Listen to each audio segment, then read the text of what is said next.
ಕಡಿಬಹುದು, ಏನು ಬೇಕಾದ್ರೂ ಮಾಡಬಹುದು ಅಂತಕ್ಕಂಥದ್ದು. ಅದಕ್ಕೆ ಕಾಂಚವಿಲ್ಲ ಬಹು ನ್ಯಾಷನಲಿಸಂ ಅಂತ ಒಂದು ಪುಸ್ತಕ ಬರೆದ್ರು. ಇದೇನಿದೆ ನಮ್ಮ ಪ್ರೀತಿ ಅಂತಕ್ಕಂಥದ್ದು. ಎರಡನೇದು, ನಿಜವಾದ ಗೋವಿನ ಹತ್ಯೆ ಆಗ್ತದೆ ಎಲ್ಲಿ ಗೊತ್ತಾ? ಸೀಮನ್ ಫಾರಿನ್, ಆಸ್ಟ್ರೇಲಿಯಾ, ನ್ಯೂಜಿಲ್ಯಾಂಡ್, ಅಮೆರಿಕಾದ ಸೀಮನ್ ತರಿಸಿ, ನಮ್ಮಲ್ಲಿ ಹೋರಿ ಇಲ್ಲ.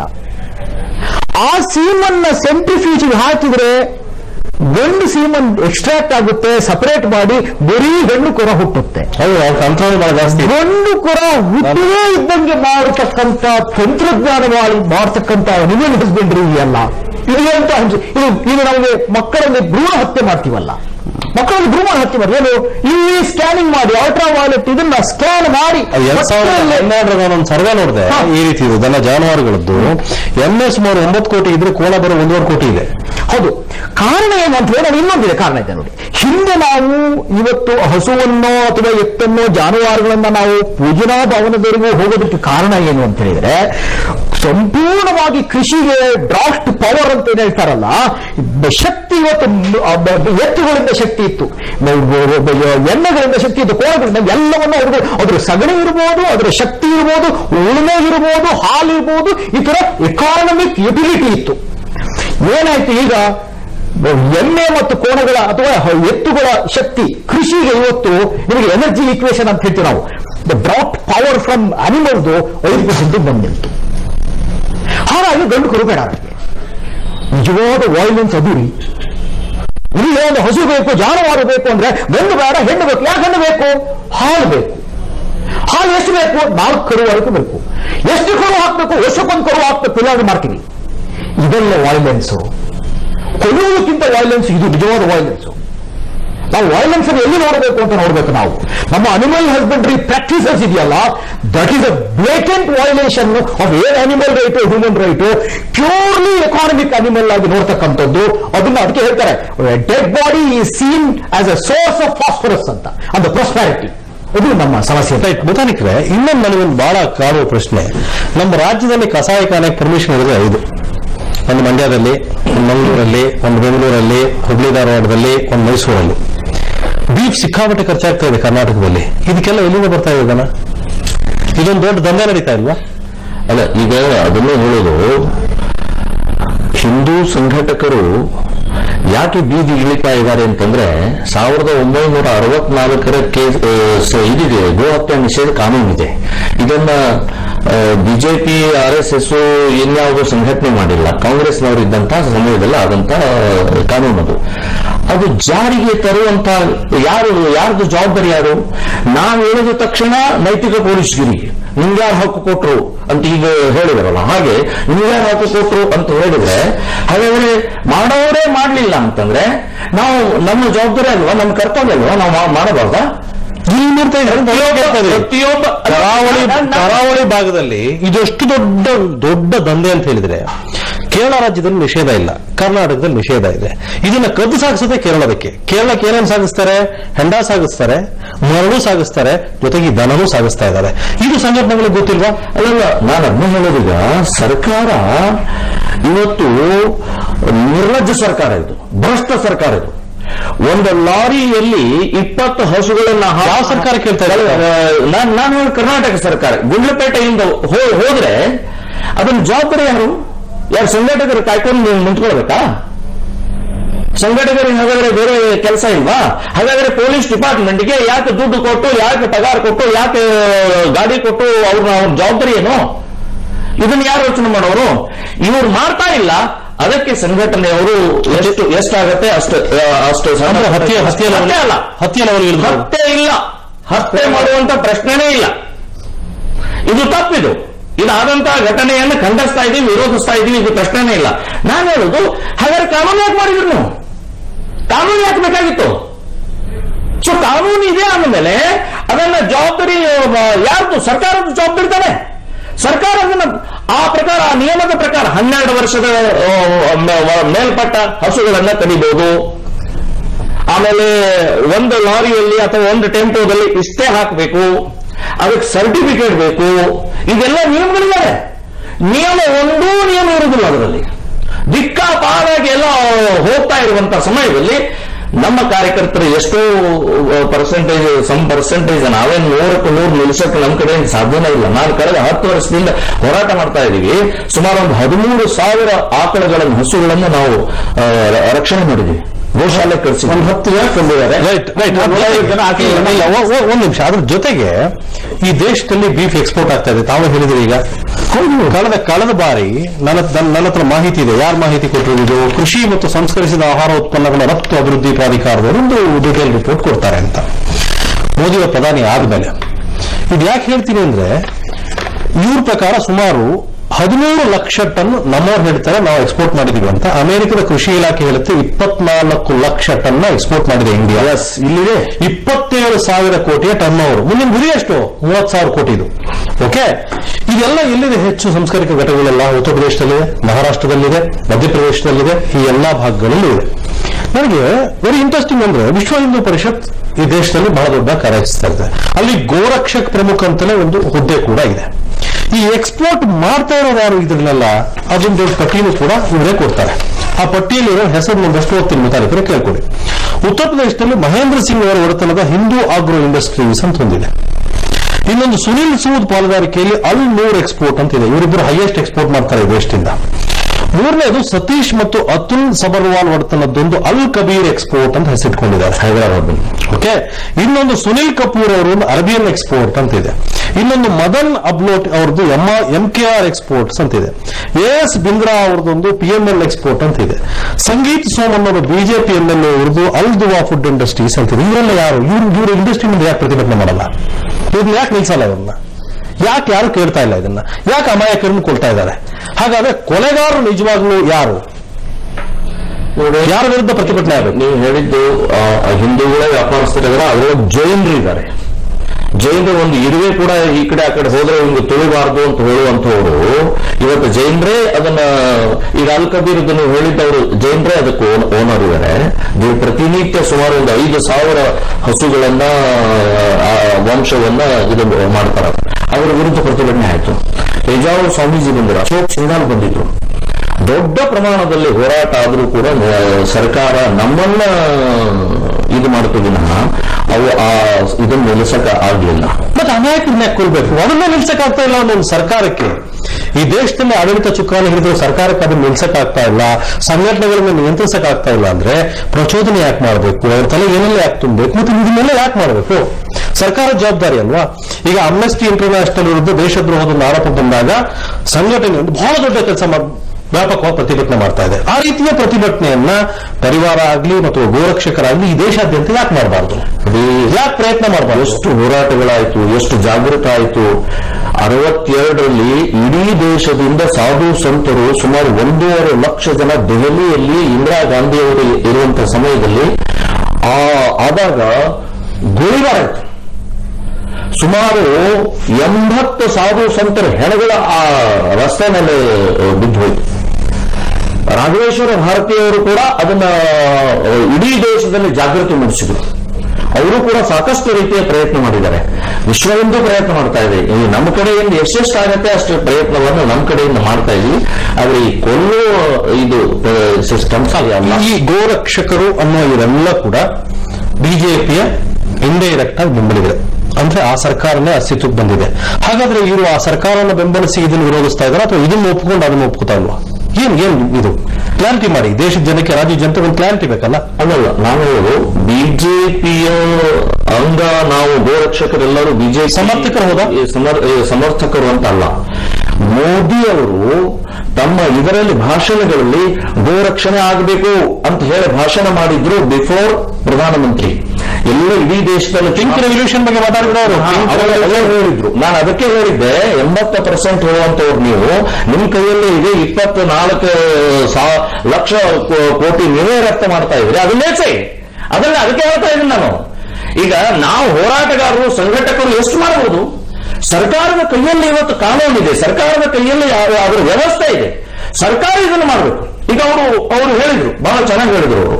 ಇವತ್ತು ಹೆಣ್ಣು ಇದನ್ನೇ ಬೇಕು ಅಂತನ್ನುವಂತ ಸಿಸ್ಟಮ್ನಿಂದ ಗಂಡು ಎತ್ತುಗಳು ಇವತ್ತು ನಾಶ ಆಗ್ತಾ ಇದೆ. ಇದು ಸರ್ಕಾರ ಗೊತ್ತಿಲ್ವಾ? ಸರ್ಕಾರ ಅದರ ಸಂಬಂಧಪಟ್ಟ ಯೋಚನೆ ಮಾಡೋದು ಬರವಾ? ರೈತನಿಗೆ ಇವತ್ತು ರೈತ ಇವತ್ತು ಟ್ರ್ಯಾಕ್ಟರ್, ಪ್ರತಿಯೊಬ್ಬ ರೈತ ಕುಟುಂಬ ಟ್ರ್ಯಾಕ್ಟರ್ ತಗೊಳ್ಳಕ್ ಸಾಧ್ಯ ಇಲ್ಲ. ಎತ್ತುಗಳನ್ನೇ, ತೋಳಗಳನ್ನೇ, ಇವತ್ತು ಎಮ್ಮೆ ಹಸುಗಳನ್ನೇ ತಗೊಂಡು ಅವನು ಜೀವನ ಮಾಡಬೇಕು. ವಂಶ ಕಡಿಮೆ ಆಗಿದ್ದು ಯಾಕೆ ಅಂತಂದ್ರೆ ಈ ಹಸುವಿನ ನಿರ್ವಂಶ ಆಗ್ತಾ ಇದೆ. ನೀವು ಹೇಳೋ ಪ್ರಕಾರ ಇಲ್ಲೆಲ್ಲ ಮೇಲ್ಜಾತಿಯವರು ಇದನ್ನೆಲ್ಲ ಮಾಡ್ತಾ ಇದ್ದಾರೆ ಅಂತ. ಪಾಪ ಅಮಾಯಕರು ಸಾಯ್ತಾ ಇದಾರೆಲ್ಲ ಕೆಳಜಾತಿಯವರಲ್ಲ ಯಾಕೆ? ನೋಡಿ, ಇದರಲ್ಲಿ ಕೆಳಜಾತಿ, ಮೇಲ್ಜಾತಿ, ಶ್ರೀಮಂತರು, ಬಡವರು ಅನ್ನುವಂಥ ಭೇದ ಇಲ್ಲ. ಯಾವುದೇ ಸೆಲೆಕ್ಟಿವ್ ಆಗಿ ಯಾವ್ದು ಆಗ್ತಾ ಇದೆ ಇಲ್ಲ.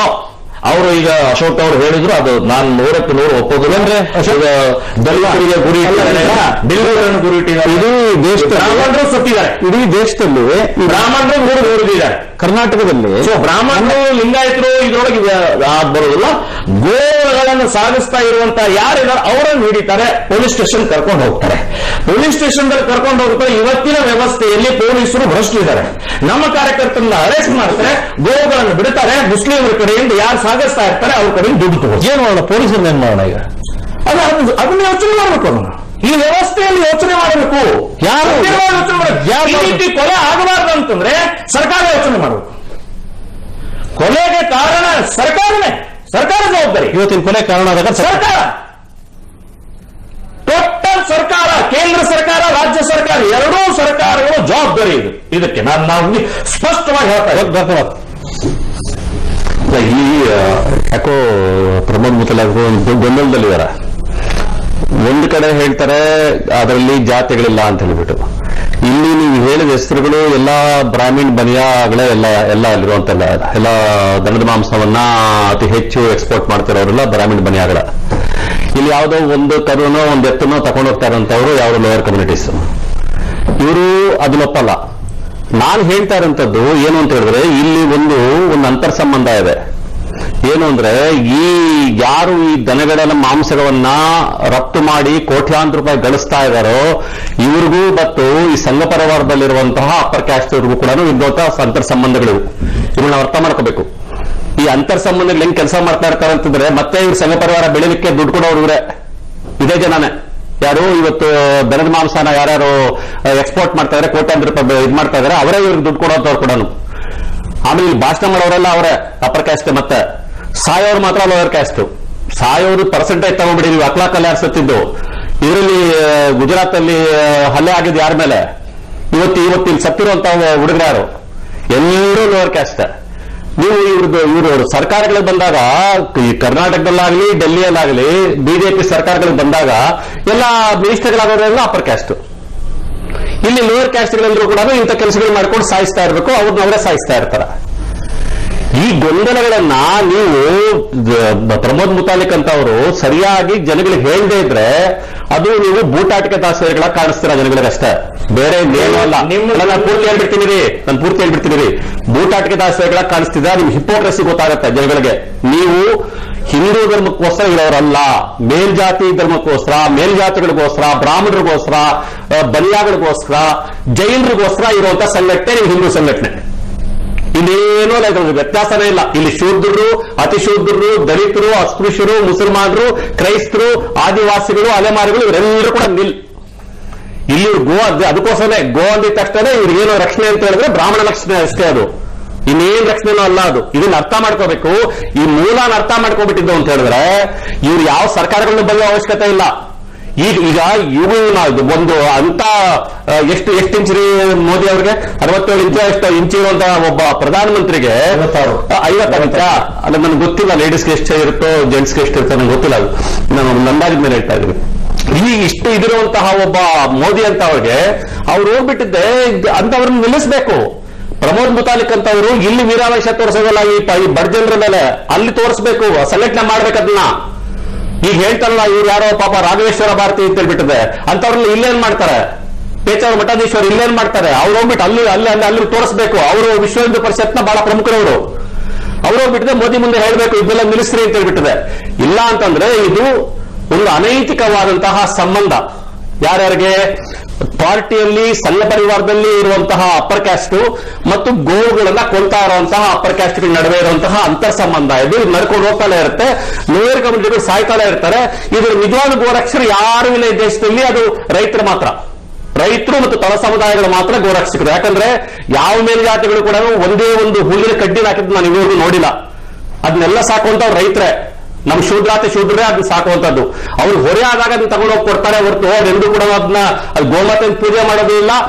ಗೋಮಾತೆ ಅವ್ರಿಗೆ ಎಮ್ಮೆ ಮಾತೆ ಎರಡು ಒಂದೇ. ಈಗ ಎಮ್ಮೆ ಮಾತೆ ಬೇರೆ, ಯಾಕಂದ್ರೆ ಎಮ್ಮೆ ಮಾತೆ ಕಪ್ಪಗಿದೆ. ಅದೇ ಈಗ ಹೇಳಿರಲ್ಲ ಬಫೆಲೋ ನ್ಯಾಷನಲಿಸಮ್ ಅಂತ ಹೇಳ್ಬಿಟ್ಟು, ಅಲ್ಲಿ ಎಮ್ಮೆ ಮಾತೆ ಕಪ್ಪಗಿದೆ. ಅದು ಹೆಚ್ಚು ಹಾಲು ಕೊಟ್ಟು ಕೂಡ ತಾಯಿ ಅಲ್ಲ ಅದು. ಇದು ಕಡಿಮೆ ಹಾಲು ಕೊಟ್ಟರು, ನೀರು ಹಾಲು ಕೊಟ್ಟರು ಕೂಡ ಇದು ತಾಯಿ. ಇಂಥ ಹಿಪೋಕ್ರಸಿಗಳಿಂದ ಇವ್ರು ಹೊರಗಡೆ ಬರಬೇಕು ಅಂತ ನಾನು ಈ ಮೂಲಕ ಹೇಳಿಕ್ಕೆ ಇಚ್ಛೆ ಪಡ್ತಾ ಇದ್ದೆ.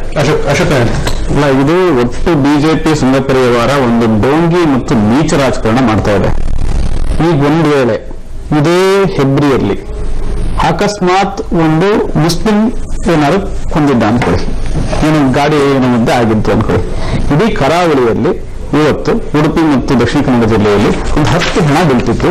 ಕರ್ನಾಟಕದಾದ್ಯಂತ ಇವರ ಬಿಜೆಪಿ ಸಂಘ ಪರಿವಾರದ ಈ ಶನಿ ಪಡೆ ಇಡೀ ಕರ್ನಾಟಕದಾದ್ಯಂತ ಪ್ರತಿಭಟನೆ ಮಾಡಿ ಕಾನೂನು ಸುವ್ಯವಸ್ಥೆಯನ್ನು ಇದು ಮಾಡಿ ಅದು ಮುಸ್ಲಿಮ ತಲೆ ಕಟ್ಟಿ ಅನೇಕ ಸಲ ಕಟ್ಟಿದ್ದಾರೆ. ಇವರು ಸಂಘಟನೆ ಕಟ್ಟಿದೆ, ಬೇರೆ ಕಟ್ಟಿದ್ದಾರೆ. ಈ ಡೋಂಗಿ ಮತ್ತು ಆಷಾಢಭೂತಿತನ ಏನಿದೆಯೋ ಇದು ಹಾಗಾಗಿ ನೇರವಾಗಿ ಮಾತು ಹೇಳಕ್ ಬರ್ತಾ ಇಲ್ಲ. ಏನು ಇದು ನಾವು ಖಂಡಿಸ್ತೀವಿ ಘೋರ. ಇದ್ರಲ್ಲಿ ಒಂದು ದಂಧೆ ಇದೆ ಅವರಿಗೆ. ಯಾಕೆ ದಂಧೆ ಇದೆ ಅಂದ್ರೆ ಅಲ್ಲಿ ಸತ್ತಿರೋನು ಒಬ್ಬ ಹರೀಶ್ ಪೂಜಾರಿ, ಒಂದು ದೊಡ್ಡ ವರ್ಗ ಇವರಿಗೆ ಸಂಘ ಪರಿವಾರದ ಕಾಲಾಳುಗಳಾಗಿದ್ದಾರೆ. ಎರಡನೇದು ಕರ್ನಾಟಕದಲ್ಲಿ ತೆಗೆದುಕೊಳ್ಳೋಣ. ಮೊನ್ನೆ ಅಷ್ಟೇ ಬಾಳೆಹೊನ್ನೂರು ಜೈಪುರದ ಶಾಂತಿಪುರದಲ್ಲಿ 3 ಜನ ದಲಿತರ ಮೇಲೆ ಮರಣಾಂತಿಕ ಹೊಡೆದು ಬೆತ್ತಲೆ ಮಾಡಿ ಮಾಂಸ ತಲೆ ಮೇಲಿಟ್ಟು ಮೆರವಣಿಗೆ ಮಾಡಿದ್ರು. ಇದು ಈಗ ಭಾರತದಾದ್ಯಂತ ಅದು ದೊಡ್ಡ ಚರ್ಚೆ ಆಯಿತು. ಮೂನಾದಲು ದಲಿತರ ಮೇಲೆ ಈ ಹೊಡೆದ ದಾಳಿಗಳ ಜಾತಿಗಳನ್ನು ನೋಡಿ. ಇದು ಉದ್ದೇಶಪೂರ್ವಕವಾಗಿಯೇ ಈ ದಾಳಿಗಳು ಮಾಡ್ತಾ ಇರೋದು ಮತ್ತು ಇದು ನಡೆದದ್ದು ಕೂಡ ಉದ್ದೇಶಪೂರ್ವಕ ಕೊಲೆನೇ ಇದೆ. ಇವ್ರ ಹಿಂದೆ ಒಂದು ದೊಡ್ಡ ಪಿತೂರಿನೇ ಇದೆ. ನಾನು ಹೇಳಿದಾಗೆ ಈ ಗೋರಕ್ಷಕರು ಅಂತ ಹೇಳುವಂತವರಲ್ಲಿ ಇವರ ಕಲ್ಲಡ್ಕ ಪ್ರಭಾಕರ ಭಟ್, ಇವರು ದಕ್ಷಿಣ ಭಾರತದ ಬಹಳ RSSನ ಬಹಳ ದೊಡ್ಡ ವ್ಯಕ್ತಿ. ಇಡೀ ಕೋಮುಗಲಭೆಯ ಪಿತೂರಿಗಾರ ಮತ್ತು ರುವಾರಿ. ಅವ್ರ ಮೇಲೆ ಯಾವುದೇ FIR ಬಿದ್ದಿಲ್ಲಪ್ಪ ಇದುವರೆಗೂ. ಅವ್ರ ಮಕ್ಕಳ ಮೇಲೆ ಬಿದ್ದಿಲ್ಲಪ್ಪ. ಸಂತೋಷ್ ಜಿ ಈ RSSನ ಪ್ರಮುಖರು ಯಾರಿದ್ದಾರೆ ಭಾರತದಲ್ಲಿ, ಅವ್ರ ಮೇಲೆ ಅವರೆಲ್ಲವೂ ಕೂಡ ಕೇಶವ ಕೃಪಾ ಮತ್ತು ನಾಗ್ಪುರದೆಲ್ಲವೂ ಕೂಡ ಇದರ ಪಿತೂರಿ ಷಡ್ಯಂತ್ರವೆಲ್ಲ ನಡೆಯುತ್ತೆ. ಅವ್ರ ಮೇಲೆ ಯಾವುದೇ FIR ಆಗಲ್ಲ. ಯಾಕೆ ನಮ್ಮ ದಲಿತರ ಮೇಲೆ ಆಗುತ್ತೆ? ಯಾಕೆ ಹೊಡೆದು ಕೊಲ್ತಾರೆ? ಹಾಜಬ್ಬ ಹಸನಬ್ಬ ಅವ್ರನ್ನೇ ಯಾಕೆ ಬೆತ್ತಲೆ ಮಾಡ್ತಾರೆ? ಬಾಲರಾಜ್ ಮಾತ್ರ ಕೈ ಯಾಕೆ ಮುಡ್ಕೊಳ್ತಾರೆ? ಹೊಸನಗರದಲ್ಲಿ 2 ಮುಸಲ್ಮಾನ ವ್ಯಕ್ತಿಗಳು ಮೊನ್ನೆ ಅಷ್ಟೇ FIR ಆಗಿ 307 ಮೊನ್ನೆ ಬುಕ್ ಆಗಿದೆ. ಹೊಸನಗರದಲ್ಲಿ 2 ಹೀನಾಯ ಮನೆ ಹೊಡೆದಿದ್ದಾರೆ. ಆಮೇಲೆ ನಮಗೆ ಇದು ಈ ಮರಳು ದಂಧೆ ಎಲ್ಲ ನೀವು ಹೇಳಿದ್ರಲ್ಲ, ಮರಳು ದಂಧೆ ಹೋಗುತ್ತೆ, ಇದೆಲ್ಲ ಹೋಗುತ್ತೆ, ಅದರಲ್ಲಿ ಎಲ್ಲದನ್ನು ಪಾಲಿದೆ. ಅಲ್ಲಿ ಇದರಲ್ಲಿ ಪೊಲೀಸರ ಬಗ್ಗೆ ಮಾತ್ರ ಹೇಳಿದ್ರು. ನಾನು ಸ್ಪಷ್ಟವಾಗಿ ಹೇಳ್ತೀನಿ, ಇದರಲ್ಲಿ ಪೊಲೀಸರು ಈ ಕೆಲವು ಈ ಪುಡಾರಿಗಳು ಸಂಘ ಪರಿವಾರ ಇದ್ರ ಮಧ್ಯೆ ಒಂದು ಅಕ್ರಮ ಕೂಟ ಇದೆ. ಯಾವಾಗ ದಾಳಿಗಳು ಹಿಡಿದಿದೆಯೋ ಅದು ವಿವರವಾದ ಅಧ್ಯಯನ ನಾವು ಮಾಡಿದ್ದೀನಿ. ಯಾವಾಗೆಲ್ಲ ಜಾನುವಾರು ಹತ್ಯೆ ಅಂತ ದಾಳಿ ಆಗಿದೆಯೋ, ದಾಳಿ ಆದ ಸಂದರ್ಭಗಳಲ್ಲೆಲ್ಲ ಬಜರಂಗ ದಳಕ್ಕೆ ಹಫ್ತಾ ಹೋಗಿಲ್ಲ, ಬೇರೆ ಸಂಘಟನೆಗೆ ಹಫ್ತಾ ಹೋಗಿದ್ದಕ್ಕೆ ಸಹಜವಾಗಿ ಸಿಟ್ಟು ಬಂದಿದೆ. ಪೊಲೀಸರು ಮತ್ತು ಇವರು ಜಂಟಿ ಕಾರ್ಯಾಚರಣೆ ಆಗುತ್ತೆ. ಪ್ರತಿ ಅಟ್ಯಾಕ್ ಸರ್ ಒಂದೇ ಅನ್ಸುತ್ತೆ. ನಿಮ್ಗೆ ಏನಾದ್ರು ಅನುಮಾನ ಇದೆಯಾ? ಸಮಾಜಘಾತಕ ಶಕ್ತಿಗಳೇನಾದ್ರೂ ಈ ಸಂಘಟನೆ ತಿಳ್ಕೊಂಡ್ಬಿಟ್ಟಿದ್ದಾರೆ ಅವರಿಗೆ? ನೋಡಿ, ಮಾಸ್ ಆರ್ಗನೈಸೇಷನ್ ನಾನು ಪ್ರಾರಂಭದಲ್ಲೇ ಹೇಳಿದೆ, ಎಲ್ಲಾ ಕ್ಷೇತ್ರದಲ್ಲೂ ನಕಲಿಗಳಿದ್ದಾರೆ ಅಂತ. ರಾಜಕಾರಣದಲ್ಲಿಲ್ವಾ, ಇವತ್ತು ಸರ್ಕಾರಿ ಯಂತ್ರದಲ್ಲಿಲ್ವಾ, ಪೊಲೀಸ್ನಲ್ಲಿಲ್ವಾ, ಎಲ್ಲಾ ಕಡೆಗಿದ್ದಾರೆ. ಅವರು ವ್ಯವಸ್ಥಿತವಾಗಿ ಮಾಸ್ ಆರ್ಗನೈಸೇಷನ್ದಲ್ಲಿ ತೂರ್ಕೊಂಡ್ಬಿಡ್ತಾರೆ. ಅವ್ರು ಲೂಟಿ ಮಾಡಕ್ಕೆ, ಅವರು ತಿನ್ನಕ್ಕೆ ಮಾಡಕ್ಕೆ ತೂರ್ಕೊಂಡ್ಬಿಡ್ತಾರೆ. ನಾವು ಒಂದು ಮಾಸ್ ಆರ್ಗನೈಸೇಷನ್ ಸಂಘಟನೆ ಒಂದು 5% ಅಂಥವ್ರು ಇದ್ದೇ ಇರ್ತಾರೆ. ಗೊತ್ತಾದ ತಕ್ಷಣ ನಾವು ಅವರನ್ನು ದೂರ ಸರಿಸ್ತೀವಿ, ಅವರನ್ನು ತೆಗೆದು ಹಾಕ್ತೀವಿ, ಅದನ್ನು ಮಾಡ್ತೀವಿ ನಾವು ನಮ್ಮ ಕಡೆಯಿಂದ. ಇದು ಒಂದು. ಇನ್ನು ಎರಡನೇದು, ಒಂದು ಸ್ವಲ್ಪ ಇವರು ಯೋಚನೆ ಮಾಡಬೇಕು. ಕರ್ನಾಟಕ ಬರೇ ಜಾತಿಯನ್ನೇ ನೋಡುವಂತ ಕರ್ನಾಟಕ ಹಾಕಬೇಕು. ಇಲ್ಲ, ನಾನು ಹೇಳೋಕೆ ನಾವು ಹೇಳ್ತಾ ಇರೋದು ಹಿಂದೂ ಅಂತ ಹೇಳ್ತೀವಿ ನಾವು. ಇದರಲ್ಲಿ ಜಾತಿ ಬರೋದಿಲ್ಲ. ಇದರಲ್ಲಿ ಎಲ್ಲರೂ ಸಮಾನತೆ ಬರುತ್ತೆ. ಇವರು ಪ್ರತಿಯೊಂದಕ್ಕೂ ಜಾತಿಯನ್ನು ಎತ್ತಿ ಅದನ್ನು ಒಡೆಯುವಂತ ಪ್ರಯತ್ನ ಈ ಸಿಸ್ಟಮ್ ಇದೆಲ್ಲ, ಇದು ಬಹಳ ಡೇಂಜರಸ್. ಅದನ್ನ ಎಕ್ಸ್ಪ್ಲೈನ್ ಮಾಡಿ ನಿಮ್ಗೆ ಟೈಮ್ ಕೊಡ್ತೀನಿ. ಅದಕ್ಕೆ ಚರ್ಚೆ ಮುಂದುವರಿಸಿ ಒಂದು ಸಿಕ್ಕಬೇಕು.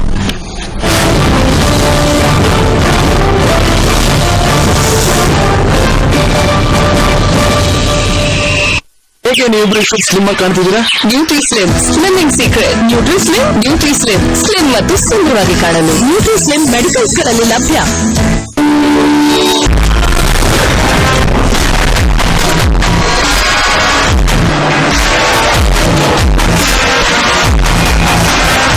ನಾನ್ ತೆಳ್ಳಗಿರೋದ್ರಿಂದ ನಾನ್ ಮದುವೆ ರಿಸೆಪ್ಷನ್ ನನಗೆ ದೊಡ್ಡ ಚಿಂತೆ ಆಗಿದೆ.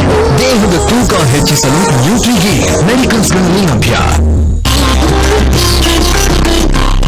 ಇದೇನ್ ರಾಮಯ್ಯ ಕಣ್ಣಲ್ಲಿ ನೀರು? ನನ್ನ ಮಗಳಿಗೆ ಮದುವೆ ಫಿಕ್ಸ್ ಆಗಿದೆ. ಅದಕ್ಕೆ ಸಂತೋಷ ಪಡ್ಬೇಕು ತಾನೆ? ಮಳೆ ಇಲ್ಲ, ಬೆಳೆ ಇಲ್ಲ, ಚಿನ್ನದ ರೇಟು ಗಗನಕ್ಕೇರಿದೆ. ಅದಕ್ಕೆ ಯಾಕೆ ಚಿಂತೆ ಮಾಡ್ತೀಯಾ? ಪದ್ಮನಾಭನಗರದಲ್ಲಿರೋ ನಮ್ಮ ಶ್ರೀ ಸಾಯಿ ಜುವೆಲ್ಸ್ ಪ್ಯಾಲೇಸ್ ನಲ್ಲಿ ಸಾಯಿ ಜುವೆಲ್ಸ್ ಹಬ್ಬ ನಡೀತಾ ಇದೆ. ಚಿನ್ನದ ದರ ಎಷ್ಟಿದೆ ಗೊತ್ತಾ? ಎಷ್ಟಿದೆ?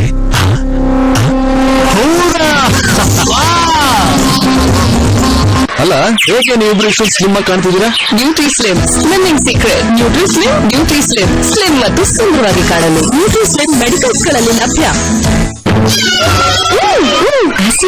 ರುಚಿಕರವಾದ ಅಡುಗೆ ನಿಮ್ಮವರೇ ಮಿಸ್ ಆಗ್ತಿದ್ದಾರೆ. ಆದ್ರೆ ಮಿಸ್ಸಿಂಗ್ ಯೋರ್ ಬಿರಿಯಾನಿ. ಅಷ್ಟು ಮಿಸ್ ಮಾಡ್ತಾರಾ? ಮತ್ತೆ ಮಿಸ್ ಮಾಡಿಲ್ವಾ? ಅವ್ರು ಅಂತ ಕೊಟ್ರೆ ಇವ್ರ ಮುಖ ಅಂತ ಆಗ್ಬಿಡುತ್ತೆ. ಆಗ ಶುರುವಾಗುತ್ತೆ ಮಿಸ್ಸಿಂಗ್. ಹೌದೌದು, ಅಕ್ಕ ಶಕ್ತಿ ಮಸಾಲ ಅಡಿಗೆ ಎಕ್ಸ್ಪರ್ಟ್. ಒಂದು ಹೊತ್ತು ಮಿಸ್ ಮಾಡಿದ್ರೆ ಫೀಲ್ ಮಾಡಬೇಕು. ಅದಕ್ಕೆ ಶಕ್ತಿ ಮಸಾಲ. ಶಕ್ತಿ ಮಸಾಲ ಪ್ರೀತಿಗೆ ರುಚಿಕರವಾದ ಗುರುತು. ಮಿಸ್ ಮಾಡಿದ್ರೆ ಫೀಲ್ ಮಾಡಬೇಕು. ಏನೇ ಮಾಡ್ತಿರು ನಿನ್ ಕೈ ಇದೆ, ನಿನ್ ಪಾಕೆಟಲ್ಲಿ ಇದೆ ಆಸನ್ ಗೇಮ್. ಆಡಿರಿ ಆಡಿರಿ ಮಸ್ತಿ ಮಾಡಿ ಆಡಿರಿ ಆಡಿರಿ ಖುಷಿಯ ಸುರಿ ಬಳೆ ಆಗುತ್ತೆ ಶುರು. ಆಡಿರಿ ಆಡಿರಿ ಎಲ್ಲರೂ ಈಗ ಆಡಿರಿ. ರಮ್ಮಿ ಆನ್ಲೈನ್ ಆಡಿರಿ, ಸಿಕ್ಕಾಪಟ್ಟೆ ಕ್ಯಾಶ್ ಗೆಲ್ಲಿರಿ. ಎಲ್ಲಿಯೂ ಯಾವಾಗಲೂ rummycircle.com ನಲ್ಲಿ. ಶೂಟಿಂಗ್ ಬ್ಯುಸಿ ಸ್ಕೆಡ್ಯೂಲ್ ನ ಕಾರಣ ಫಿಟ್ನೆಸ್ ಮೇಂಟೈನ್ ಮಾಡೋದು ತುಂಬಾ ಕಷ್ಟ ಆಗಿತ್ತು. ಆದ್ರೆ ಡೈಲಿ ನ್ಯೂಟ್ರಿ ಸ್ಲಿಮ್ ಯೂಸ್ ಮಾಡೋದ್ರಿಂದ ಬ್ಯುಸಿ ಸ್ಕೆಡ್ಯೂಲ್ ಇದ್ರೂ ಫಿಟ್ನೆಸ್ ಮೇಂಟೈನ್ ಮಾಡೋದು ಈಗ ತುಂಬಾ ಸುಲಭ. ನ್ಯೂಟ್ರಿ ಸ್ಲಿಮ್, ಸ್ಲಿಮ್ ಆಗಿ ಕಾಣಲು.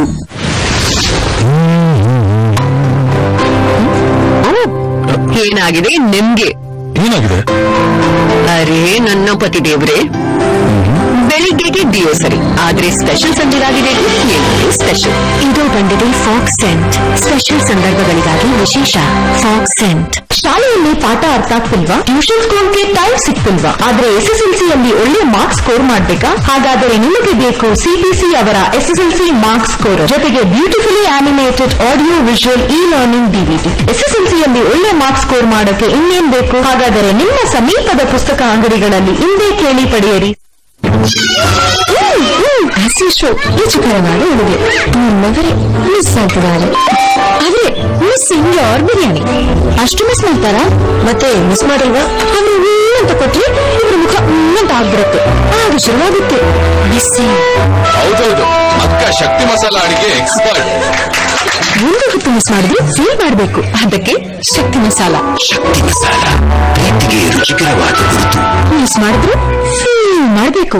ಪೆನ್ಸಿಲ್, ಅಂಕಲ್ ಕಡ್ಡಿ, ಮ್ಯಾಚ್ ಸ್ಟಿಕ್, ಸ್ಕೆಲಿಟನ್, ಸೊಣಕಿ, ಈಗ ಯಾರು ನಮ್ಮನ್ನ ಬೇಯಿಸೋಕಾಗಲ್ಲ. ಆಯುರ್ವೇದ ನ್ಯೂಟ್ರಿಗೇನ್ ನಿಂದ ದೇಹದ ತೂಕ ಹೆಚ್ಚಿಸಿಕೊಂಡು ಫಿಟ್ ಆಗಿದ್ದೀವಿ. ನಿಮ್ಮ ದೇಹದ ತೂಕ ಹೆಚ್ಚಿಸಿಕೊಳ್ಳಲು ಆಯುರ್ವೇದ ನ್ಯೂಟ್ರಿಗೇನ್.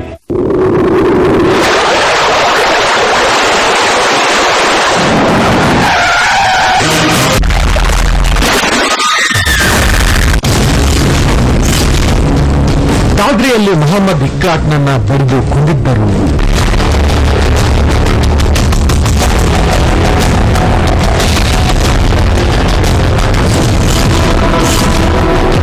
ಉಡುಪಿಯಲ್ಲಿ ಪ್ರವೀಣ್ ಪೂಜಾರಿಯನ್ನ ಹೊಡೆದು ಕೊಂದರು.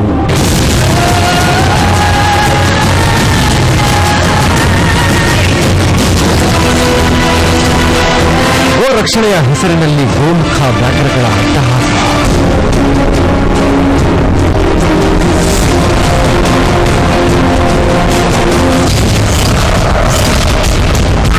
ಗೋ ರಕ್ಕಸರು.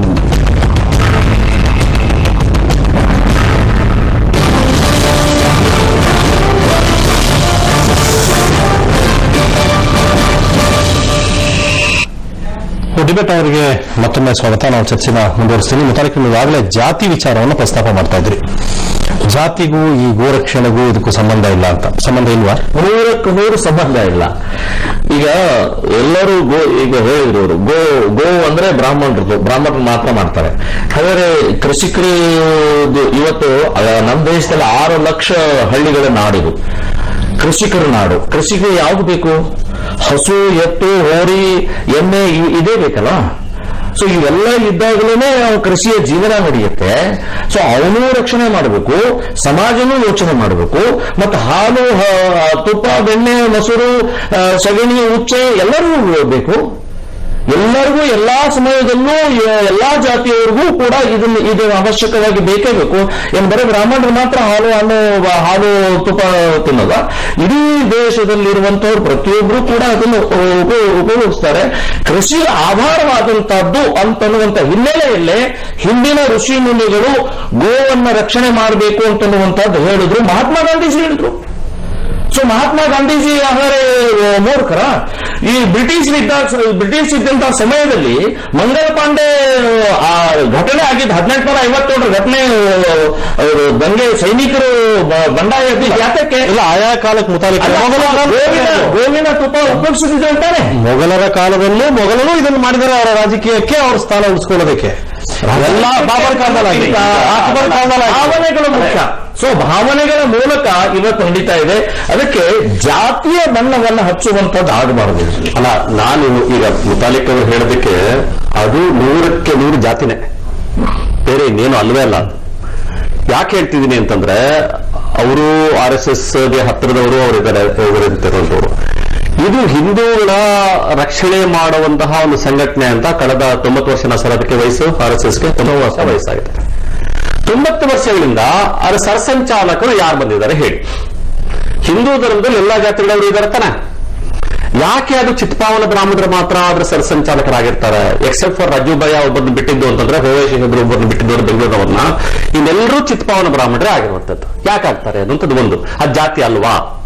ಹಂಗಂದ್ರೆ ಅಲ್ಲಿ ಶೆಡ್ಯೂಲ್ ಕ್ಯಾಸ್ಟ್ ಯಾರು ಇಲ್ವಾ? ಅವ್ರಿಗೆ ಯಾರು ಯೋಗ್ಯತೆ ಇಲ್ವಾ? ಬ್ಯಾಕ್ ಕ್ಲಾಸ್ ಯಾರು ಯೋಗ್ಯತೆ ಇಲ್ವಾ ಅಲ್ಲಿ ಮಾಡ್ಲಿಕ್ಕೆ ಅನ್ನೋದು ಒಂದು ಪ್ರಶ್ನೆ. ಎರಡನೇದು, ಯಾಕೆ ಇವತ್ತಿನ ದಿವಸ ಕೇಂದ್ರ ಸರ್ಕಾರದಲ್ಲಿ, ಬಿಜೆಪಿ ಸರ್ಕಾರದಲ್ಲಿ ಹೈಯೆಸ್ಟ್ ಬ್ರಾಹ್ಮಿನ್ಸು ಮತ್ತು ಬನಿಯಾಸು ಅಧಿಕಾರದಲ್ಲಿದ್ದಾರೆ? ಹಂಗಾದ್ರೆ ಇವ್ರ ಕಾಲಾಳುಗಳು ಯಾರು? ಇವ್ರು ಗುಜರಾತ್ ಅಲ್ಲಿ ಗಲಭೆ ಮಾಡಿದವ್ರು ಯಾರು? ಅಥವಾ ಬಾಬರಿ ಮಸೀದಿನ ಒಡೆದಾಕ್ತವಂತವ್ರು ಯಾರು? ಅವರೆಲ್ಲರೂ ಬಂದು ಅವ್ರು ಹೊಡೆದ್ರ? ಅವರು ಮೇಲ್ಜಾತಿಗಳು ಬಂದು ಹೊಡೆದ್ರ? ಅದು ಹೊಡೆಯೋದೆಲ್ಲ ಕಲ್ಲೊಡ್ರು ಮಣ್ಣೊಡ್ರು ಅಲ್ಲಿ ಹೊಡೆದಿದ್ದು. ಯಾಕಂತಂದ್ರೆ ಇವರು ಕಲ್ಯಾಣ ಸಿಂಗ್ ಜಾತಿ ಮತ್ತು ಉಮಾಭಾರತಿ ಜಾತಿಯವರು, ಅವ್ರ ಎಕ್ಸ್ಪರ್ಟ್ಸ್ ಅದನ್ನ ಹೊಡೆಯೋದ್ರಲ್ಲಿ. ಹಾಗಾಗಿ ಬಹಳ ಬೇಗ ಹೊಡೆದು ಬಿಟ್ರು ಅದನ್ನ. ಯಾವ್ದನ್ನ? ಬಾಬರಿ ಮಸೀದಿನ. ಅಂದ್ರೆ ಇಲ್ಲಿ ಜಾತಿಗಳನ್ನ ಬಳಸ್ಕೊಳ್ತಾರೆ ಅಂತ ಹೇಳ್ಬಿಟ್ಟು. ನಾನು ಕೂಡ RSS ಇಂದ ಬಂದವನೇ, ನಾನು RSS ಅಲ್ಲಿ ಇದ್ದೆ. ನನ್ನ ಜಾತಿ ಎಲ್ಲಿವರೆಗೂ ನನ್ಗೆ ಅರ್ಥ ಆಗಿಲ್ವೋ ಅಲ್ಲಿವರೆಗೂ ಕೂಡ ನಾನು ಚಪ್ಪಲಿ ಹೊಡ್ಕೊಳ್ತಾ ಇದ್ದೆ. RSS ಅಲ್ಲಿ ಪೋಸ್ಟರ್ ಹಚ್ತಾ ಇದ್ದೆ, ಬ್ಯಾನರ್ ಕಟ್ತಾ ಇದ್ದೆ. ಅಲ್ಲಿಂದ ಮೇಲೆ ನಾನಿಲ್ಲ, ಯಾಕಂದ್ರೆ ನಾನು ಮೇಲ್ಜಾತಿಯಲ್ಲ, ನನಗೆ ಬರ್ಲಿಕ್ಕೆ ಸಾಧ್ಯವೇ ಇಲ್ಲ. ಅದನ್ನ ಮುತಾಲಿಕ್ ಅವರು ಅನುಭವಿಸ್ಲಿಕ್ಕೆ ಸಾಧ್ಯವಿಲ್ಲ. ಯಾಕಂದ್ರೆ ಅವ್ರು ಅಪ್ಪರ್ ಕ್ಯಾಸ್ಟ್ ಇಂದ ಬಂದ್ಬಿಟ್ಟಿರೋದ್ರಿಂದ ಅವ್ರಿಗೆ ಅದು ಕಾಣಲ್ಲ, ಅವ್ರಿಗೆ ಅದ್ರ ಅರಿವಿಗೆ ಬರಲ್ಲ ಅನ್ನೋದು ಒಂದು. ಎರಡನೇದು, ಗೋಮಾತೆ ಅಂತ ಹೇಳಂತ ಗೋಮಾತೆ ಹತ್ಯೆಯ ಬಗ್ಗೆ ಇವ್ರು ಮಾತಾಡ್ತಿದಾರಲ್ಲ, ಗೋಮಾತೆ ಅಂತ ಹೇಳ್ತಾರೆ, ನಾವು ಗೋಮಾತೆ ಅಂತ ಕರಿಲ್ಲ, ಅದನ್ನ ದನ ಅಂತ ಲೆಕ್ಕ. ಇವರು ಹೇಳುವಂತಹ ದನವನ್ನ ಬರೀ ತಿನ್ಲಿಕ್ಕೆ ಮಾತ್ರ ಕೊಲ್ತಾರ? ಇವತ್ತು ಮುತಾಲಿಕ್ ಅವರು ಸೇರಿಸಿದಂತೆ ಕಟ್ಕೊಂಡಿರುವಂತ ವಾಚ್ ಬೆಲ್ಟ್ ಗೋಮಾತೆದು, ಗೋಮಾತೆ ಚರ್ಮದ್ದು. ಅವ್ರು ಹಾಕೊಂಡಿರೋ ಚಪ್ಪಲಿ ಇದೆಯಲ್ಲ, ಅದು ಕೂಡ ಗೋಮಾತೆದು. ತಾಯಿ ಚರ್ಮದಲ್ಲಿ ಯಾರಾದ್ರೂ ವಾಚ್ ಕಟ್ಕೊಳ್ತಾರ ಅಥವಾ ಚಪ್ಪಲಿ ಮಾಡ್ಕೊಳ್ತಾರ? ಅದೇ ಹೇಳಿ ಶೂ ಮಾಡ್ಕೊಳ್ತಾರ ಅಂತ ಹೇಳ್ಬಿಟ್ಟೆ. ಇದೆಲ್ಲ ಹಿಪೋಕ್ರೆಸಿ ಅಲ್ವಾ? ಗೋಮಾತೆ ಅಂತ ಹೇಳ್ತಾರೆ, ಇಷ್ಟೆಲ್ಲ ದೊಡ್ಡದಾಗಿ ಹೇಳ್ತಾರೆ, ಆದ್ರೆ ಒಂದು ಇನ್ಸೂರೆನ್ಸ್ ತಗೊಳ್ತಾ ಇದ್ರೆ ಸತ್ಯ ಹೋಗ್ತಾರೆ ಸಕ್ಕರೆ ಕಾಯಿಲೆಗೆ. ಗೋಮಾತೆಗೆ ಹಿಂಸೆ ಕೊಡದೇನೆ ಅದೇ ಇನ್ಸೂರೆನ್ಸ್ ತಗೊಳ್ತಾರ? ಇವೆಲ್ಲ ಸತ್ಯಗಳಲ್ವಾ? ಇವೆಲ್ಲ ಕೂಡ ಬೇರೆ ಕಡೆಗಳಿಂದ ಇನ್ಸೂರೆನ್ಸ್ ತಗೋಬಹುದಾ? ಬೇರೆ ಪ್ರಶ್ನೆ. ಇದನ್ನೆಲ್ಲ ನೋಡಿದಂತಹ ಸಂದರ್ಭದಲ್ಲಿ ಇದು ಜಾತಿ ಮೂಲವಾದಂತಹ, ಬಹಳ ಪ್ರಮುಖವಾಗಿ ಇಲ್ಲಿರುವಂತಹ ಇನ್ಕ್ಲೂಡಿಂಗ್ ಮುತಾಲಿಕ್ ಅವರ ಸಂಸ್ಥೆ ಏನಿದೆ, ಅದರ ಹೆಸರು ಏನ್ ಸರ್? ಅದು ಹಿಂದೂ ಶ್ರೀರಾಮ ಸೇನೆ. ಇವೆಲ್ಲವೂ ಕೂಡ ಜಾತಿ ಆಧಾರದ ಮೇಲೆ ಮೇಲುಜಾತಿಗಳನ್ನ ಪ್ರೊಟೆಕ್ಟ್ ಮಾಡ್ಲಿಕ್ಕೆ ಕೆಳಜಾತಿಗಳನ್ನ ಬಳಸ್ಕೊಳ್ತಾ ಇರುವಂತಹ ಒಂದು ಸಂಘಟನೆಗಳು ಅನ್ನೋದ್ರ ಬಗ್ಗೆ ಅನುಮಾನವೇ ಇಲ್ಲ. ಜೊತೆಗೆ ಪ್ರಧಾನಮಂತ್ರಿ ಯಾರಾಗಾದ್ರೆ? ಪ್ರಧಾನಮಂತ್ರಿ ಬ್ರಾಹ್ಮಣನ ಬನಿಯಾನ? ಇವತ್ತು ಇಡೀ ಅತ್ಯಂತ ಉನ್ನತ ಸ್ಥಾನದಲ್ಲಿ ಕೂತಂತ ಮೋದಿ ಅವರು ಹಿಂದುಳಿದವರಲ್ಲ, ಅದಕ್ಕೆ ಅನಿಸೋದು ಅವರಿಗೆ. ಅದೇ ಹೇಳ್ತೀನಿ, ಅದು ಕೂತ ಇನ್ನೂ ಪಟ್ಟಿ ಉತ್ತರ ಹೇಳ್ತೀನಿ ಕೇಳಿ. ಅದು ಜಾತಿ ಅನ್ನುವಂಥದ್ದು ಕನ್ನಡಕ್ಕೆ ಹಾಕೊಂಡೇ ಕೂತಿರ್ತಾರ ಅವರು. ಕನ್ನಡ ಅವ್ರಿಗೆ ಬೇರೆ ಕಾರಣ ಅಲ್ಲ. ಸಮಾನತೆ, ಏಕತೆ ಅಲ್ಲ, ಎಲ್ಲರೂ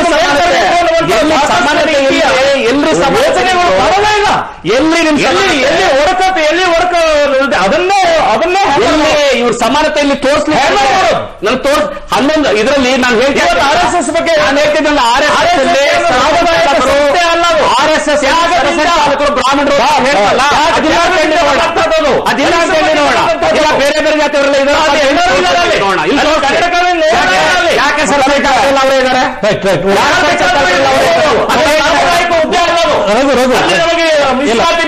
ದಲಿತ ಬೇಕು ಇವ್ರ ಕಣ್ಣು ಮುಂದೆ ಇವರಿಗೆ ಎಕ್ಸಾಂಪಲ್ ಸಮೇತ ಇಟ್ಟಿದ್ದು ಅಂತ ಹೇಳಿದ್ರೆ ಇವ್ರ ಕೋಪ ಬರುತ್ತೆ.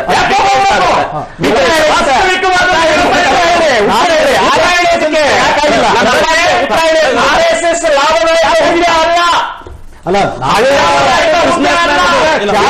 ಹುದ್ದೆ ಹುದ್ದೆ ಅದು. ಅಲ್ಲಿ ಬಡವರು, ದಲಿತರು, ಅಸ್ಪೃಶ್ಯರು, ಹಿಂದುಳಿದವರು, ಅಲೆಮಾರಿಗಳು ತ್ಯಾಗಕ್ಕೆ ರೆಡಿ ಇಲ್ಲ. ಅವಮಾನ ಮಾಡ್ತಾ ಇದ್ರಿ ನೀವು, ಅವಮಾನ ಮಾಡ್ತಾ ಇದ್ರಿ ನೀವು, ತ್ಯಾಗಕ್ಕೆ ರೆಡಿ ಇಲ್ಲ. ನೀವು ಅವಮಾನ ಮಾಡ್ತಾ ಇದ್ದೀರಿ. ಯಾಕೆಂದ್ರೆ ತ್ಯಾಗಕ್ಕೆ ಹೊಡೆಯೋ ಸಮಾಜವನ್ನು ಹೊಡೆಯುವಂತವ್ರು ಅಂದ್ರೆ ಹೊಡಿತಾ ಇದ್ರೆ ಓಡಿಸ್ತಾ ಇದ್ರೆ ನಾವು ಜೋಡಿಸ್ತಾ ಇದ್ದೀವಿ.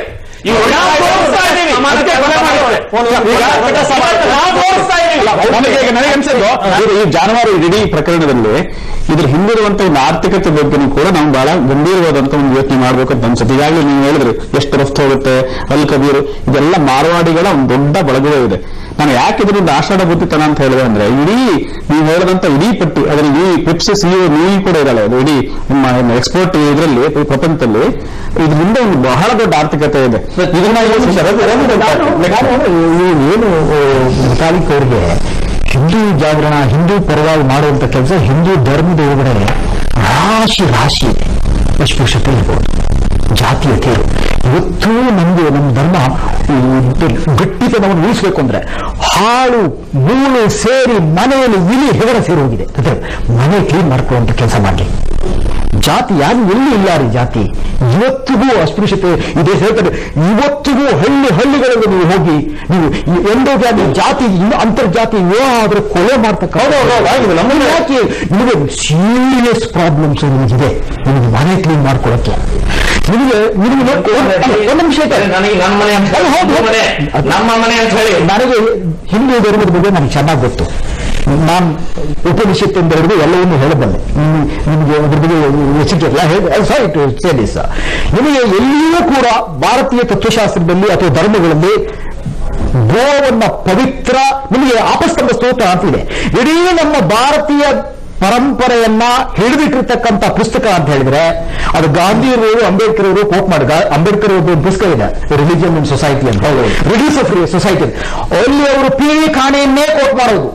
PV ಖಾಣೆ ಹಿಂದೂ ಧರ್ಮಶಾಸ್ತ್ರ ಅಂತ ಹೇಳಿ ಏನು ವಾಲ್ಯೂಮ್ ಇದೆಯೋ ಅಲ್ಲಿ ಶಾಸ್ತ್ರವನ್ನ ಅರಗಿ ಕುಡಿದು ಬರೆದಿರ್ತಕ್ಕಂಥ ಗ್ರಂಥ PV ಖಾಣೆ ಅವರು ಹೇಳ್ತಾರೆ. ನಿಮ್ಮ ಗಮನಕ್ಕಿರಲಿ, ಇದು ಆಪಸ್ತಂಭ ಸೂತ್ರ ಮತ್ತು ಯಾಜ್ಞವಲ್ಕ್ಯ ಸೂತ್ರಗಳಲ್ಲಿ ಹಸು ಪವಿತ್ರ, ಹಾಗಾಗಿ ಅದನ್ನು ತಿನ್ನಬೇಕು ಅಂತಕ್ಕಂಥದ್ದು. PV Kane it is sacred so it must be eaten ಅಂತ ಇದು ನಮ್ಮ ಗ್ರಂಥದಲ್ಲಿ ಇರ್ತಕ್ಕಂಥದ್ದು. ಇದು ಒಂದು ರಾಜಕೀಯವಾಗಿ ಕೊನೆಗಾಯ್ತು. ಆಹಾರ ಪದ್ಧತಿಯನ್ನಾಗಿ ತಗೊಂಡ್ರೆ ನೀವು ಯಾರ ವಿರುದ್ಧ ಹೋರಾಟ ಮಾಡ್ತಿದ್ರಿ? ನಿಮಗೆ 25% ದಲಿತರು, 13.7% ಮುಸ್ಲಿಮರು, 2.7% ಕ್ರಿಶ್ಚಿಯನ್ರು ದನ ತಿಂತಾರೆ. ಅವರ ಆಹಾರ ಪದ್ಧತಿ ಇದು. ನೀವು ಯಾರ ವಿರುದ್ಧ ಹೋರಾಟ ಮಾಡ್ತೀರಾ? 50% ವಿರುದ್ಧ ಹೋರಾಟ ಮಾಡ್ತಿದ್ದೀರಾ. 50% ಜನರ ವಿರುದ್ಧ ತಟ್ಟೆಗೆ ಕೈ ಹಾಕುವ ಕೆಲಸ ಮಾಡ್ತಾ ಇದ್ದೀರಾ. ಅದು ಒಳ್ಳೆಯದು ಶ್ರೇಷ್ಠ. ಬಟನ್ ಡ್ರಸಲ್ ಒಂದು ಮಾತು ಹೇಳಿದ್ದ, ಜಗತ್ತಿನಲ್ಲಿ ಹಂದಿ ಮಾಂಸ ನಿಷಿದ್ಧವೋ ದೇವರಿಗೆ, ದನ ಮಾಂಸ ದೇವರಿಗೆ ನಿಷಿದ್ಧವೋ ಎನ್ನುವ ಹೆಸರಿನಲ್ಲಿ ಲಕ್ಷಗಟ್ಟಲೆ ಮನುಷ್ಯರ ತಲೆಗಳನ್ನು ಒಡೆಯಲಾಗಿದೆ ಅಂತ. ದೇವರಿಗೆ ಯಾವ ನಿಷಿದ್ಧಾರಿ, ಯಾವ ಮಾಂಸ ನಿಷಿದ್ಧಾರಿ? ನೀವು ಇಲ್ಲಿ ಮತ್ತೆ ನೀವು ಇದನ್ನ ಒಂದೊಂದಾಗಿ ನೋಡ್ಕೊಂಡು ಹೋದ್ರೆ ನಿಮಗೆ ಅದು ಆರ್ಥಿಕ ವ್ಯವಸ್ಥೆ ಏನು ಮುಖ್ಯ ಕಾರಣ ಆಗ್ತದೆ. ಯಾವ ಶಾಸ್ತ್ರ ಗ್ರಂಥಗಳದ್ದು ಕೂಡ ಗಾಂಧೀಜಿನ ಮತ್ತೆ ಯಾವ ಗಾಂಧಿಜಿಯನ್ನು ಕೋಟ್ ಮಾಡ್ತೀನಿ, ನಾನು ನೋಡ್ತಾ ಇರ್ತೀನಿ, ವೆರಿ ಗುಡ್. ಬಟ್ ನೀವು ಅರ್ಧ ಹೇಳ್ತೀರಾ. Half pregnancy is no pregnancy, ಇದರ pregnant or not pregnant. Gandhi Young ಇಂಡಿಯಾದಲ್ಲಿ ಹರಿಜನ್ನಲ್ಲಿ ಬರೆದಿರೋದು ಏನು ಗೊತ್ತಾ? ಗಾಂಧಿಯನ್ನು ಎಲ್ಲದಕ್ಕೂ ನಾವು ಒಪ್ಪಬೇಕಾಗಿಲ್ಲ, ಅದು ಬೇರೆ ವಿಚಾರ. ಗಾಂಧಿ ಹಸುವಿನ ಬಗ್ಗೆ ಗಾಂಧಿ ಏನು ಹೇಳಿದ್ರೆ ಗೋಮಾತೆಯನ್ನು ರಕ್ಷಣೆ ಮಾಡಬೇಕಾಗಿ ನಮ್ಮ ಕರ್ತವ್ಯ. ಆದರೆ ಗೋಮಾತೆಯ ರಕ್ಷಣೆ ಮುಸ್ಲಿಮರ ವಿರುದ್ಧದ ದೇಶದ ಸಂಕೇತ ಆದರೆ ನಾನು ಒಪ್ಪಲ್ಲ. ಗೋವನ್ನು ರಕ್ಷಣೆ ಮಾಡೋದು it is A symbol of our deep seated ಹೆಟ್ರೆಡ್ against Muslims. I will not accept it. So ಇದು ಯಾಕೆ ಬರ್ತಾ ಇದೆ? ಸೊ ನೀವು ಹೇಳ್ತೀರಲ್ಲ, ಇನ್ನೊಬ್ಬರ ಆಹಾರ ಪದ್ಧತಿ ಬಹುಜನರ ಆಹಾರ ಪದ್ಧತಿ ಆಗಿರೋದು, ಅದು ನನಗೆ ಇಷ್ಟ ಇಲ್ಲದೆ ಇರ್ಬೋದು, ಅದು ಬೇರೆ ವಿಚಾರ. ಈಗ ಕೊರಿಯಾದವರು ನಾಯಿ ತಿಂತಾರೆ, ನೀವು ಇದಕ್ಕೆ ಹೋದ್ರೆ ನಿಮಗೆ ನಾಗಾಲ್ಯಾಂಡ್ ಹೋದ್ರೆ ನಾಯಿ ಮಾಂಸ ತಿಂತಾರೆ. ನಮಗಾಗಲ್ಲ, ನಮಗೊಂಥರ ಅಸಹ್ಯ ಅನ್ಸುತ್ತೆ ನಾಯಿ ಮಾಂಸ ತಿನ್ನೋದಾ ಅಂತ.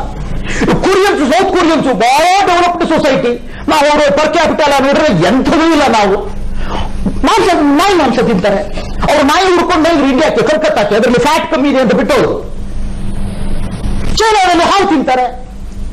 ನಾವು ಭಾರತೀಯರು 2,500 ಕೀಟಗಳನ್ನು ತಿಂತೀವಿ ನಾವು. Insect eating people. ನೀವು ಮಲ್ನಾಡ್ ಕಡೆ ಹೋದ್ರೆ ಚಗುಳಿ ಅಂತ ಬರುತ್ತೆ, ಚಟ್ನಿ ಅಂತೇಳಿ, ಹುಳ. Insect eating people. ಆಯ್ತಾ? ನಮ್ಮ ದೇಹವೇ 80-90% ಬ್ಯಾಕ್ಟೀರಿಯಾದಿಂದ ಆಗಿದೆ. ನಾವು ನಮ್ಮ ದೇಹ ನಮ್ಮದೇ ಅಲ್ಲ. ಈ ಅಹಿಂಸಾವಾದವನ್ನ ಎಲ್ಲಿವರೆಗೂ ತೋಳಕ್ಕಾಗ್ತದೆ? ಇದೊಂದು ಪ್ಯೂರ್ ಪಾಲಿಟಿಕ್ಸ್ ಆಗಿ ನೋಡೋದು ಬೇಡ. ನಿಮಗೆ ಮಾಡಬೇಕಾಗಿರೋ ಕೆಲಸ ನನ್ನ ದೃಷ್ಟಿಯಲ್ಲಿ ಹಿಂದೂ ಧರ್ಮದಲ್ಲಿ ಇರ್ತಕ್ಕಂಥ ಅನ್ಯಾಯಗಳು, ಅನಾಹುತಗಳು ಇವತ್ತು ನೋಡಿ. ಇದು ಹೇಳ್ತಾರೆ, ಇದು ಸಣ್ಣ ಇನ್ಸಿಡೆನ್ಸ್ ಅಲ್ಲ. You will see a revolution in this country now by Dalits. It is already happening. ಇನ್ನು ಕೆಲವೇ ದಿವಸಗಳಲ್ಲಿ ಡೆಲ್ಲಿಗೆ ಮಾರ್ಚ್ ಇದೆ. ಇಡೀ ದಲಿತರು, ಈಗ ದಲಿತರು ಸುಮ್ಮನೆ ಕೂತ್ರೆ ನಿಜವಾಗ್ಲೂ ಹೇಳ್ತೇನೆ, ಅದು ಅವ್ರಿಗೆ ಏನು ಅನ್ಯಾಯ ಶತಮಾನ ಮಾಡಿದೋ ಅದು ಹೋಗ್ಬೇಕ್ರಿ. ಅದು ನಮ್ಮ ಆತ್ಮ ಮುಟ್ಟಿ ಹೇಳ್ಕೊಡೋಣ. ನಿಮಗೆ ಗೊತ್ತಾಗುತ್ತೆ, ನೀವು ಕಣ್ಣು ಮುಚ್ಕೊಂಡು ಯೋಚನೆ ಮಾಡಿ ನಾವು ಎಷ್ಟು ಅನ್ಯಾಯ ಮಾಡಿದ್ವಿ ಅಂತ. ಎಷ್ಟು ದುರಂತ ಇದೆ. ಈಗ ನಿಮ್ಮ ಆಫೀಸ್ ಬಿಟ್ಟು ಹೋಗಿ ನೋಡ್ರಿ, ಎಷ್ಟು ದುರಂತ ಆಗ್ತಾ ಇದೆ. ನಮ್ಗೆ ಯಾಕೆ ಕಣ್ಣು ತರಿಸಕ್ಕಾಗ್ತಾ ಇಲ್ಲ? ಇನ್ನೂ ನಾವು ಪೊಲಿಟಿಕ್ಸ್ ಮಾಡ್ತಾ ಇದೀವಲ್ಲ. It's strange way. I am telling you, ಇದು ಒಂದು ರೆವಲ್ಯೂಷನ್ ಆಗುತ್ತೆ. ಇದು ದಲಿತ ರಿವೋಲ್ಟ್ ಇದೆಯಲ್ಲ, ಇದು ಮೋದಿ ಅಲ್ಲ. ಮೋದಿದು ಪೊಲಿಟಿಕ್ಸ್ ಇದೆ ನೋಡಿ. ಮೊದಲು ಒಂದು ಕಡೆ 80% ನಕಲಿ ಅಂದ್ರು. ಮೊದಲು ನಕಲಿ, ಇನ್ನೊಂದು ಅದರಲ್ಲೇ ನಕಲಿ ಅಂತ ಹೇಳಿದ್ರೆ ಒರಿಜಿನಲ್ ಅಂತಿದೆ ಅಂತ ಆಯ್ತಲ್ಲ, ಅದು ತಪ್ಪಾಯ್ತು. ಎರಡನೇದು, ಒಂದು ಕಡೆ 80% ಸಂಘ ಪರಿವಾರಗಳ ವಿರುದ್ಧ ಮಾತಾಡಿದಾಗ ಇನ್ನೊಂದು ಕಡೆಗೆ ಸಮ್ ಹ್ಯಾಂಡ್ಫುಲ್ ಪೀಪಲ್ ಅಂದ್ರು, ಕೆಲವೇ ಬೆರಳೆಣಿಕೆಯವರು ಅಂತ ಹೇಳಿದ್ರು, ಆಗ್ಲಿ ಚೇಂಜ್ ಮಾಡಿದ್ರು. ಮತ್ತೆ ನನ್ನ ಸ್ನೇಹಿತರು, ಮೋದಿಯವರ ಸ್ಟೇಟ್ಮೆಂಟ್, ನನ್ನ ಸ್ನೇಹಿತರು ಜೈನರು ಸ್ನೇಹಿತರು ಬೇಕಾದ ಜನ ಬೀಫ್ ಎಕ್ಸ್ಪೋರ್ಟ್ ಮಾಡ್ತಾ ಇದ್ದಾರೆ ಅಂತಕ್ಕಂಥದ್ದು. 27,000 ಕೋಟಿ ವ್ಯಾಪಾರ. ಇದು ಯಾಕೆ ದ್ವಂದ್ವ? Why are we living in why are we contradictory? ಅರ್ಥ ಆಗುತ್ತೆ ನಮಗೆ. ನಾನೊಂದು 2 ಮಾತು ಹೇಳಿ, ಕಂಟಿನ್ಯೂಷನ್ ಪಾಯಿಂಟ್ ಇದೆ.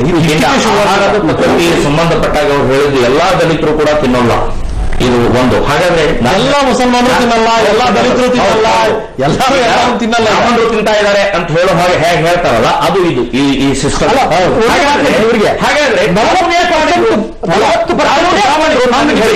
ಹಾಗಾದ್ರೆ ನನಗೆ ದಯವಿಟ್ಟು ಹೇಳಿ, ಕಾನೂನು ಯಾಕೆ ಮಾಡಿದ್ರೆ ಇಲ್ಲ? ಈಗ ಇದು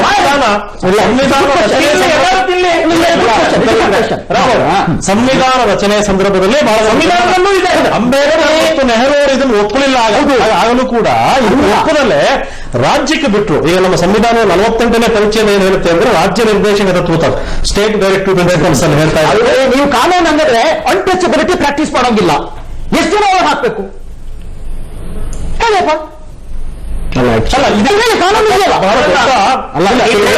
ಎರಡು ವ್ಯತ್ಯಾಸ ಆಗತ್ತೆ. ಇಲ್ಲ ನೋಡಿ, ಹೆಚ್ಚು ಜಾನುವಾರು ಇದೆಯಲ್ಲ, ಈಗ ನಿಷೇಧ ಕಾನೂನು ಜಾರಿ ಮಾಡಿದ್ದಾರೆ. 64 ಮಾಡಬೇಡಿ. 64 ಕಾನೂನು ಇದೆ ನಿಮ್ಗಿಲ್ಲ.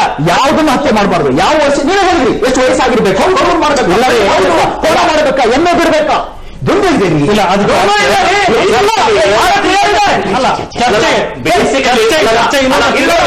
ಇನ್ಫಾರ್ಮೇಶನ್ ಕೊಡ್ತೀನಿ. 79ರಲ್ಲಿ ಫಸ್ಟ್ ಇದಕ್ಕೆ ಸೀರಿಯಸ್ ಆಗಿ ಅದಕ್ಕಿಂತ ಮುಂಚೆ ಒಂದು ಮಾತು ಹೇಳ್ಬಿಡ್ತೀನಿ. ಆಕ್ಚುಲಿ ಈ ಜಾನುವಾರುತೆಯ ಮೊಟ್ಟ ಮೊದಲ ಕಾನೂನು ಪಾಸ್ ಆಗೋದು ಅಶೋಕನ ಕಾಲದಲ್ಲಿ. ಬಹಳಷ್ಟು ಇವರಿಗೆ ಗೊತ್ತಿಲ್ಲ ಅಂತ ಕಾಣುತ್ತೆ.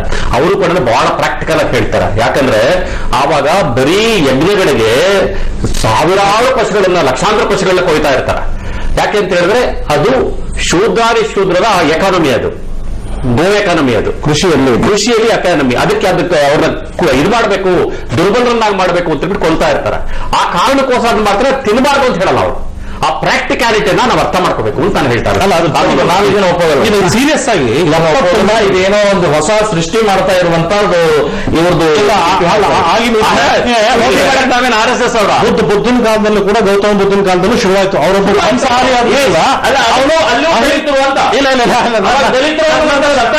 ನಾನು ಅದನ್ನ ಹೇಳಲ್ಲ ಮುತಾಲಿಕರೆ. ನಾನೇನ್ ಹೇಳ್ತೀನಿ ಅಂದ್ರೆ ಬುದ್ಧನ ಕಾಲದಲ್ಲೂ ಕೂಡ ಅವ್ರು ಮಾಂಸಾಹಾರಿ ಆದ್ರೂ ಗೌತಮ ಬುದ್ಧ ಆದ ನಂತರ ಅದನ್ನು ನಿಷೇಧಿಸ್ತಾರೆ. ಪ್ರಾಣಿ ಹಿಂಸೆ ಆಗಬಾರದು, ಯಾವ ಹಿಂಸೆ ಆಗಬಾರದು ಅನ್ನೋಕ್ಕೆ ಶುರು ಮಾಡ್ತಾರೆ ಅಂತ. ಫಸ್ಟ್ ಇಂಡಿಪೆಂಡೆಂಟ್ ಇಂಡಿಯಾದಲ್ಲಿ 1979ರಲ್ಲಿ ನಿಮಗೆ ನೆನಪಿರ್ಬೋದು, ವಿನೋಬಾ ಭಾವೆ ಅವರು ಶುರು ಮಾಡ್ತಾರೆ ಇದನ್ನ. ಗೋ ಹತ್ಯೆ ನಿಷೇಧ ಈ ದೇಶದಲ್ಲಿ ಆಗಬೇಕು, ನಿಷೇಧ ಆಗಬೇಕು ಅಂತ ಹೇಳಿ. ಆಗ ಮೊದಲ ಬಾರಿಗೆ ಜನತಾ ಪಕ್ಷದ ಸರ್ಕಾರ ಇರುತ್ತೆ ಈ ದೇಶದಲ್ಲಿ. ಅವರು ಲೋಕಸಭೆಯಲ್ಲಿ ಮೊದಲಿಗೆ ಮಂಡಿಸ್ತಾರೆ ಇದನ್ನ. ಆ ನಂತರ ಅಲ್ಲೂ ಬಿದ್ದೋಗುತ್ತೆ. 2003ರಲ್ಲಿ ಈಗ ಕಾಂಗ್ರೆಸ್ಸಿನ ಪ್ರಧಾನ ಕಾರ್ಯದರ್ಶಿ ದಿಗ್ವಿಜಯ್ ಸಿಂಗ್ ಅವರೇ ವಾಜಪೇಯಿ ಅವರೇ ಲೆಟರ್ ಬರೀತಾರೆ, ಗೋಹತ್ಯೆ ನಿಷೇಧ ಕಾನೂನು ಮಾಡಿ ಅಂತ. ಅಂದ್ರೆ ಈ ಎಲ್ಲಾ ಪಕ್ಷಗಳು ಇದ್ದಾರೆ, ಇಲ್ಲಿ ಯಾರಿಗೂ ನಿಷೇಧ ಮಾಡುವ ಉದ್ದೇಶ ಯಾರಿಗೂ ಇಲ್ಲ. ಸುಪ್ರೀಂ ಕೋರ್ಟ್ ಒಂದು 2 ಜಡ್ಜ್ಮೆಂಟ್ ಇದೆ 1959ರದ್ದು. ಅದು ಒಂದು Mohammad Hanif versus state of Bihar. ಇನ್ನೊಂದು 61ರಲ್ಲಿ ಒಂದು ಜಡ್ಜ್ಮೆಂಟ್ ಕೊಡ್ತಾರೆ. ಆ ಎರಡೂ ಜಡ್ಜ್ಮೆಂಟ್ ಅಲ್ಲೂ ಕೂಡ ಸಂಪೂರ್ಣ ಗೋಹತ್ಯೆ ನಿಷೇಧ ಸಾಧ್ಯ ಇಲ್ಲ ಅಂತ ಸಂವಿಧಾನ ಇಟ್ಕೊಂಡು ಅವ್ರು ಹೇಳ್ತಾರೆ. ಸಾಧ್ಯ ಇಲ್ಲ, ಆಹಾರ ಮತ್ತು ಪವಿತ್ರ ಇವೆರಡು ಒಟ್ಟಿಗೆ ಹೋಗಬೇಕು, ಸಂಪೂರ್ಣ ನಿಷೇಧ ಮಾಡಕ್ ಸಾಧ್ಯ ಇಲ್ಲ. ಅಂದ್ರೆ ದಿ ಪೊಲಿಟಿಕ್ಸ್ ಮತ್ತು ಫೈನಾನ್ಸ್, ಹಣ, ಅದು ಕಾಳಧನ. ಅವರಿಗೆ ದೇಶ, ಗೋವು, ಮಾತೆ, ಪವಿತ್ರ ಇವೆಲ್ಲೂ ಸೆಕೆಂಡ್ರಿ. ಇದೆಲ್ಲ ಯಾವ ಲೆವೆಲ್ ಹೇಳಿ? ಮಧ್ಯಮ ವರ್ಗ, ಕೆಳ ಮಧ್ಯ ವರ್ಗ, ಬಡವರಿಗೆ, ಇವರಿಗೆಲ್ಲ ಇದು ಮಾತ್ರ ಬೇಕು, ಈ ಪವಿತ್ರತೆ ಇಲ್ಲ. ಬೇರೆಯವ್ರು ಯಾರು ಈ ಪವಿತ್ರತೆ ಇಲ್ಲ, ಅವ್ರು ಹೇಳಕ್ ಮಾತ್ರ ಅವ್ರು ಭಾಷಣ. ಸಂವಿಧಾನ ರಚನಾ ಸಭೆಯಲ್ಲಿ ನೀವು ಹೇಳಿದಂಗೆ ಈ ಡಿಬೇಟ್ ಬಹಳ ನಡೆಯುತ್ತೆ. ಅಂದ್ರೆ ಸಂಪೂರ್ಣ ಗೋಹತ್ಯೆ ನಿಷೇಧ ನಡೀಬೇಕಾ ಬಿಡಬೇಕಂದ್ರೆ ನೀವು ಹೇಳಿದಾಗ ಸರಿಯಾಗಿ ಹೇಳಿದಂಗೆ ಅಲ್ಲಿ ಆಕ್ಚುಲಿ ಚರ್ಚೆ ಆಗಿದ್ದು ಇಡೀ ನಮ್ಮ ಕಾನ್ಸ್ಟಿಟ್ಯೂಷನ್ ಇರೋದು ಕೂಡ ಸಂಪೂರ್ಣ ಗೋಹತ್ಯೆ ನಿಷೇಧ ಆಗಲಿಕ್ಕೆ ಭಾರತ ಒಂದು ಬಹು ವೈವಿಧ್ಯ ದೇಶ, ಅಲೆಮಾರಿಗಳಿದ್ದಾರೆ, ಅಂಡಮಾನ್ ಇವ್ರುಗಳಿದ್ದಾರೆ, ಬೇರೆ ಬೇರೆ ಇದ್ದಾರೆ, ನಾರ್ತ್ ಈಸ್ಟ್ ಜನ ಇದ್ದಾರೆ, ಇವರೆಲ್ಲ ಇದ್ದಾರೆ. ಎರಡನೇದು ಕೃಷಿ. 48-47 ಇಸ್ವಿ ಪೂರ್ವಕ್ಕೂ ಈಗ 70 ವರ್ಷ ಆಯ್ತು. ಇವತ್ತು ಕೃಷಿಗೆ ನಿಜವಾಗೂ ಜಾನುವಾರುಗಳನ್ನು ಇಷ್ಟು ಬಳಸ್ಕೊಳ್ತಿದ್ವಿ, ಎಷ್ಟು ಬಳಸ್ಕೊಳ್ಳಲ್ಲ ಅಂತ ಅದು ಒಂದು ವೈಜ್ಞಾನಿಕವಂತ ಲೆಕ್ಕಾಚಾರ ತಗೊಳ್ಳೋಣ. ಎರಡನೇದು ಇವ್ರು ಹೇಳಿದ್ರಲ್ಲ, ಈ ಗಂಡು ಈ ಹೋರಿಕರನ್ನ ಏನ್ ಮಾಡ್ತೀರಿ, ಈ ಹೋರಿಕರನ್ನ ಏನ್ ಮಾಡ್ತೀರಿ ಅನ್ನೋ ಪ್ರಶ್ನೆ ಈಗಲೂ ಕೂಡ ಉತ್ತರ ಈಗ ನೀವು ಬೀದಿ ಬಿಡಬೇಕು. ನಾವು ಯಡಿಯೂರಪ್ಪನವರಿಗೆ ಕಾನೂನು ತರ ಕೊಟ್ಟಾಗ ನಾವು ಶಿವಮೊಗ್ಗದಲ್ಲಿರುವಂತ ಎಲ್ಲ ಗಂಡು ಹೋರಿಗಳನ್ನ ಯಡಿಯೂರಪ್ಪನ ಮನೆ ಮುಂದೆ ಕಟ್ಟಬೇಕು ಅಂತ ಅನ್ಕೊಂಡ್ವಿ. ತಿನ್ಲಿಲ್ಲ ಅಂದ್ರೆ ರಸ್ತೆಗೆಲ್ಲ ಬಿದ್ದೋಗುತ್ತೆ. ಲಕ್ಷಾಂತರ ಹೋರಿಗಳು ರಸ್ತೆ ಇಡೀ ಕರ್ನಾಟಕ ಮತ್ತು ಭಾರತದ ಬೀದಿಗಳಲ್ಲಿ ಟ್ರಾಫಿಕ್ ಜಾಮ್ ಮಾಡಿಬಿಡ್ತವೆ. ಇದ್ರ ಹಿಂದೆ ಒಂದು ದೊಡ್ಡ ಸರಪಳಿ ಇದೆ, ಒಂದು ಆರ್ಥಿಕತೆ ಇದೆ. ಹೀಗಾಗಿ ಯಾವುದು ಈ ರೈತರು ಉಪಯೋಗಿಸ ಬರಲಾರ್ದಂತ ಹೋರಿಗಳು ರೈತರು ಉಪಯೋಗಿಸಕ್ಕಾಗಲ್ಲ, ಯಾಕಂದ್ರೆ ಹೆಗಲಿರಲ್ಲ. ಇದು ಒಂದು ವೈಜ್ಞಾನಿಕ ಸರ್ಕಾರದವರು ಯೋಚನೆ ಮಾಡಬೇಕು. ಇದು ಹೋಗ್ಬಿಟ್ಟು ಯಡಿಯೂರಪ್ಪನ ಮನೆಗೆ ಕಟ್ಟಕ್ಕಾಗಲ್ಲ, ಮೋದಿ ಮನೆಗೆ ಕಟ್ಟಕ್ಕಾಗಲ್ಲ. ಅವಾಗ ದೇಶೀಯ ತಳಿಗಳನ್ನ ನಾವು ಬೆಳೆಸಿ ಅಂತ ಎರಡನೇದು ಇದ್ರ ಹಿಂದೆ ಅದಕ್ಕಿಂತ ಇಂಪಾರ್ಟೆಂಟ್ ಈ ದೇಶದ ಗೃಹ ಖಾತೆಯ ರಾಜ್ಯ ಸಚಿವ ಕಿರಣ್ ರಿಜಿಜು ಹೇಳ್ತಾರೆ, ನಾನು ನನ್ನಂಸಾರಿ ನನ್ನನ್ನೇನ್ ಮಾಡ್ತೀರಾ ನೀವು ಹೇಳ್ತಾರೆ. ಬಹಿರಂಗವಾಗಿ ಪ್ರಶ್ನೆ ಮಾಡ್ತಾರೆ. ಅವ್ರು ಏನ್ ಮಾಡೋದಿಲ್ಲ. ಮತ್ತೆ ಈ ಗೋಮಾತೆ ನೀವು ಬಾರಿ ಚೆನ್ನಾಗಿದೆ. ಏನ್ ಮಾಡ್ಬೇಕು ಈಗ? ಈ ಗೋಮಾತೆ ಆದ್ರೆ ಈಗ ಕೋಣ ಅವ್ರ ಅಪ್ಪ ಆಗ್ಬೇಕಲ್ಲ, ಅಟ್ಲೀಸ್ಟ್ ಎತ್ತಾರು ಅವ್ರ ಅಪ್ಪ ಆಗ್ಬೇಕಲ್ಲ. ಅಪ್ಪನ ಬಗ್ಗೆ ಪ್ರೀತಿ ಇಲ್ಲ, ಮತ್ತೆ ಅಮ್ಮನ ಬಗ್ಗೆ ಮಾತ್ರ ಪ್ರೀತಿ. ಅಂದ್ರೆ ಒಂದು ಎಮ್ಮೆ ರಾಜಕಾರಣ, ಕಾಂಚಲ್ ಅವರು ಹೇಳಿದಂಗೆ ಎಮ್ಮೆ ಮತ್ತು ಈ ರಾಜಕಾರಣ ಏನಿದೆಯಲ್ಲ ಇದು ಬಹಳ ದೊಡ್ಡದು. ಅಂದ್ರೆ ಯಾವ್ದು ಶ್ರೇಷ್ಠ ಯಾವ್ದು ಕನಿಷ್ಠ ಅನ್ನೋದು ಇದರ ಹಿಂದೆ ನೀವು ಮಾತಾಡೋದು ನಮ್ಮ ಮಾತಾಡಲಿಲ್ಲ. ಇದರ ಹಿಂದೆ ಒಂದು ಪುರೋಹಿತಶಾಹಿ ಶ್ರೇಷ್ಠ ಕನಿಷ್ಠ ಎನ್ನುವಂತ ಒಂದು ದೊಡ್ಡ ರಾಜಕಾರಣ ಇದೆ. ಈ ರಾಜಕಾರಣದಲ್ಲಿ ನಾನು ಹೇಳ್ತೀನಲ್ಲ, ಬಜರಂಗದವರು ಮತ್ತು ಶ್ರೀರಾಮ್ ಸೇನೆ ಮಂಗಳೂರಿನವರು ಎಷ್ಟು ಜನ ಬೀಫ್ ತಿಂತಾರೆ ಅಂತ ಬೇಕು ನಾವು ಲೆಕ್ಕ ಕೊಡಬಲ್ಲ. ಯಾರ್ಯಾರು ತಿಂತಾರೆ, ಯಾರ್ಯಾರು ಹೋಗ್ತಾರೆ. ಮುಸ್ಲಿಮರು ಇದಕ್ಕೆ ಅಲ್ಲೊಂದು ನಿಮ್ಮ ಬಂದರಲ್ಲಿ ಒಂದು ಹೋಟ್ಲ್ ಇದೆಪ್ಪ, ಹೋಗ್ಬೇಡಿ. ಏನ್ ಬೇಕಾದ್ ಹೇಳೋ ಬೊಗೋದ್ ನೀವು ಅಲ್ಲ, ಏನ್ ಬೇಕಾದ್ ಬೊಗೋದ ಮೈಂಡ್ ಯುವರ್ ಲ್ಯಾಂಗ್ವೇಜ್. ನಮ್ಮ ಕಾರ್ಯಕರ್ತರು ಬೀಫ್ ತಿಂತಾರೆ ಅಂತ ನಿಮ್ ಕಾರ್ಯಕರ್ತರು ಎಲ್ಲೆಲ್ಲಿ ಹೋಗ್ತಾರೆ ಸಾಬ್ರು ಹೇಳ್ತಾರೆ ನಮಗೆ. ನಿಮ್ಮ ಕಾರ್ಯಕರ್ತರು ಅಲ್ಲ, ನಮ್ಮ ಏಜೆಂಟ್ರು ಸಾಬ್ರು ಅಲ್ಲ, ಇವರು ಅಲ್ಲ. ಆದ್ರೆ ಶ್ರೀರಾಮ್ ಸೇನೆ ಅವರು ಬರೀ ಬೀಫ್ ಅಲ್ಲ ಹಫ್ತಾನು ತಗೊಳ್ತಾರೆ ಅಂತ ನಾನು ಹೇಳ್ತಾ ಇದ್ದೀನಿ. ನಾನು ನೀವು ಅದನ್ನ ಹೇಳಿ ಸಮಸ್ಯೆ ಇಲ್ಲ. ನಾವು ಮುಸ್ಲಿಮರು, ದಲಿತರು ತೋರಿಸ್ರಿ. ಸವಾಲು ಹಾಕ್ತೇನೆ ನಿಮಗೆ. ರಾಜ ಟಿವಿಯ ಎದುರುಗಡೆ ಸವಾಲು ಹಾಕ್ತೇನೆ. ಒಬ್ಬ ಕಾರ್ಯಕರ್ತ ಇಂಥವನು ಶ್ರೀರಾಮ್ ಸೇನೆ ಕಾರ್ಯಕರ್ತ 10 ವಸೂಲಿ ಮಾಡ್ತಾ ಇದ್ದಾರೆ. ನೀವು ನಾನು ಎಲ್ಲವನ್ನು ಬಿಟ್ಟು ಮನೆ ಹೋಗ್ಬಿಡ್ತೀನಿ.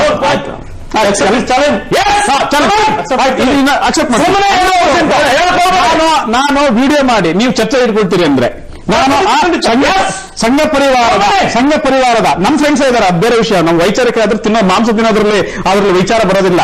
ಕುಡಿದು ಹೋಗಿ ಶ್ರೀರಾಮ್ ಸೇನೆ ಅಂತ ಹೇಳಿ ಬ್ಯಾನರ್ ಹಾಕೊಂಡು ಇವರು ಬೆನ್ನ ಹತ್ತಿರ್ತಾರೆ. ಅಲ್ಲಿ ಹೋದ್ರು ನೋಡಿ, ಅಲ್ಲಿ ಬೀಚ್ ತಿನ್ನಕ್ ಹೋದ್ರು ಅಂತ ಏನು ನೋಡಿ ಗೊಂಬುವನ್ನ ನೀವು ಅರ್ಥ ಮಾಡ್ಕೊಳ್ಳಿ. ಇದು ಮಾಂಸಾಹಾರ ಸಸ್ಯಾಹಾರ ಅನ್ನೋದನ್ನ ಸರಳೀಕೃತವಾಗಿ ನಿಮ್ಮ ವಾದಕ್ಕೆ ಬರ್ತೀವಿ. ನಿಮ್ಮ ವಾದದಲ್ಲೇ ಎಲ್ಲ ಬ್ರಾಹ್ಮಣರು ಮಾಂಸ ತಿಂತಾರೆ, ಕೆಲವು ಶೂದ್ರರು ಕೂಡ ಮಾಂಸಾಹಾರವನ್ನ ತ್ಯಜಿಸಿ ಸಸ್ಯಾಹಾರಕ್ಕೆ ಬಂದಿದ್ದಾರೆ. ಈ ತರದ ಒಂದು ಆಹಾರ ಸಂಸ್ಕೃತಿಯಲ್ಲಿ, ಆಹಾರ ಪದ್ಧತಿಯಲ್ಲಿ ಬದಲಾವಣೆ ಅನ್ನೋದು ಕಾಲಕ್ಕನುಗುಣವಾಗಿ, ಕಾಲಚಕ್ರದ ಅನುಗುಣವಾಗಿ ನಡೀತಾನೆ ಇರ್ತದೆ. ಇದು ಬರೀ ಸೃಷ್ಟಿ ಇವರೇ ಸಸ್ಯಾಹಾರ ಇವರೇ ಮಾಂಸಾಹಾರ ಅಂತ ಹೇಳಿ ತಾಕೀತ್ ಮಾಡಿ ಸರಳೀಕೃತವಾಗಿ ಮಾಡಿದ್ರೆ ಈ ಸಮಸ್ಯೆ ಉದ್ಭವ ಆಗುತ್ತೆ. ಇದು ಇನ್ನೂ ಶತಮಾನ ಕಳೆದ್ರೂ ಕೂಡ ಪ್ರಾಣಿ ಹತ್ಯೆಯನ್ನು ನಿಷೇಧ ಮಾಡೋದು, ಗೋಹತ್ಯೆಯನ್ನು ನಿಷೇಧ ಮಾಡೋಕ್ಕೆ ಇವರು ಮೋದಿ ಅಲ್ಲ, ಮೋದಿ ಇನ್ನೊಬ್ರು ಯಾರ ಬಂದು ಕೂಡ ಹಿಟ್ಲರ್ ಬಂದು ಸಾಧ್ಯ ಇಲ್ಲ ನನ್ನ ಪ್ರಕಾರ.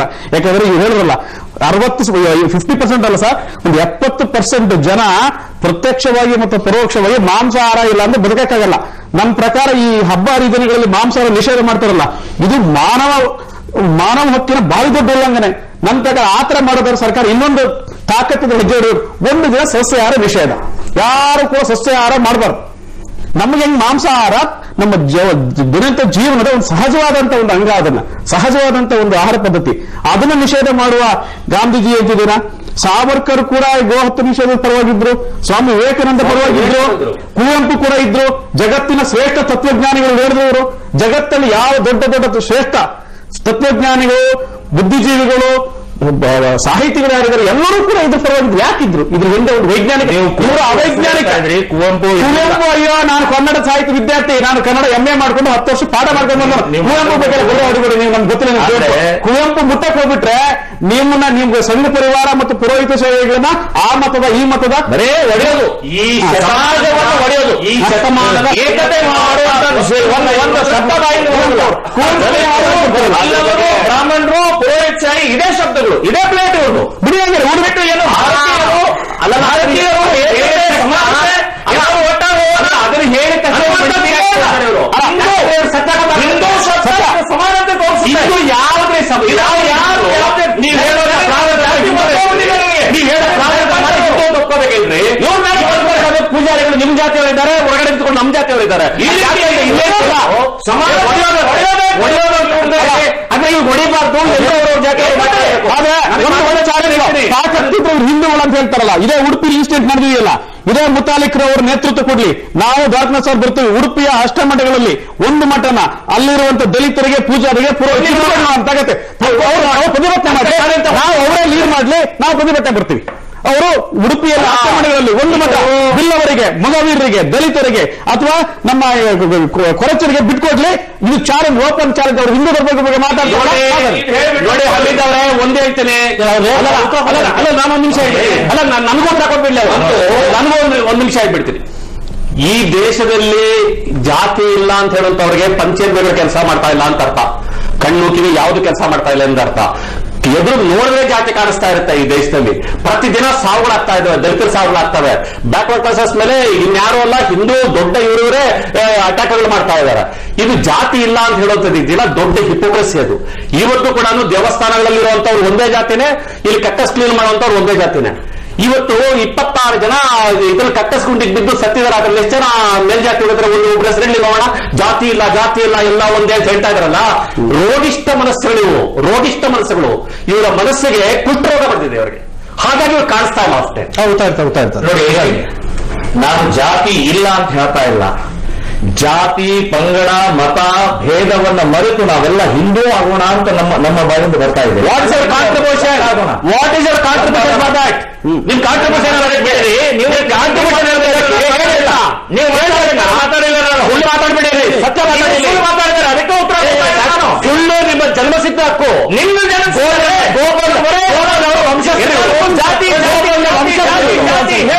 ದಲಿತರು ದಲಿತರು ದಲಿತರು ಅಂತ ಹೇಳಿ ದಲಿತರು ಉದ್ಧಾರ ತರ ಮಾತಾಡ್ತಾರೆ. ಒಂದು ನಿಮಿಷ ಮಾತಾಡ್ತಾರೆ. ದಲಿತರ ಬಗ್ಗೆ ಮಾತಾಡಿ ಭೇದವನ್ನು ನಿರ್ಮಾಣ ಮಾಡ್ತಾರೆ. RSS ನಮ್ಮ ಪೌರಕಾರಿಕೆ ಕೆಲಸ ಮಾಡ್ಲಿ ಮೇಡಮ್. RSS ಮಾಡಿ ಆಗ್ರೆ ಬಂದು ನೀವು ಮಾಡ್ರಿ. ಮಾಡ್ತಿದ್ವಿ ಮಾಡೋ ಜಾತಿ ವಿ ರೆಪ್ರೆಸೆಂಟ್ ದಟ್. ಒಂದು ನಿಮಿಷ ರಘು ಮಾತಾಡ್ತಾರೆ. ಅಲ್ಲ, ಇಲ್ಲಿ ನಮ್ಮ ಹೊರಗಡೆ ದುರ್ವ್ಯವಸ್ಥೆ ಇರೋದನ್ನ ನಾವು ಬಿಡಿಸ್ತಿಲ್ಲ ಅಂತ ಹೇಳಿದ್ರೆ ಮಹಾ ಅನ್ಯಾಯ. ಅಷ್ಟೇ. ಹಿಮಾಲಯ ಪರ್ವತ ತರ ನಿಂತಿದೆ. ಹೌದು, ಇದೇ ನಾವು ಅವ್ರ ವಿರುದ್ಧ ಹೋರಾಟ ಮಾಡಿ, ಹೋರಾಟ ಮಾಡಿ. ನೋಡಿ, ಯಾವತ್ತೋ ಒಂದು ದಿನ ಹಿಂದೂ ಅಂತ ಹೇಳ್ತಾ ಇದೀವಿ ನಾವು. ಹಿಂದೂ ಈ ಛತ್ರ ಛಾಯೆಯಲ್ಲಿ ಎಲ್ಲರನ್ನೂ ಒಟ್ಟಿಗೆ ಒಂದು ಪ್ರಯತ್ನ ಇದು, ಪ್ರಾಮಾಣಿಕ ಪ್ರಯತ್ನ ಇದು. ನೋಡಿ, ಇದನ್ನು ಹೋರಾಟ ಮಾಡ್ತಾ ಇಲ್ಲ ಅಂತಂದ್ರೆ ಇನ್ನೊಬ್ಬರು ತಟ್ಟೆಗೆ ಕೈ ಹಾಕೋದ್ರ ಬದಲು ಮನೆ ಒಳಗೆ ಹೊರತ ನಾಡ್ತಾ ಇರುವ ವಿಚಾರಗಳಿದೆ. ಮತ್ತೆ ನೀವು ಅದನ್ನೇ ಹೇಳ್ತಾ ಇರಲ್ಲ, ಅದನ್ನೇ ಮಾತಾಡ್ಬೇಕು. ಅದನ್ನೇ ಮಾತಾಡ್ಬೇಕು.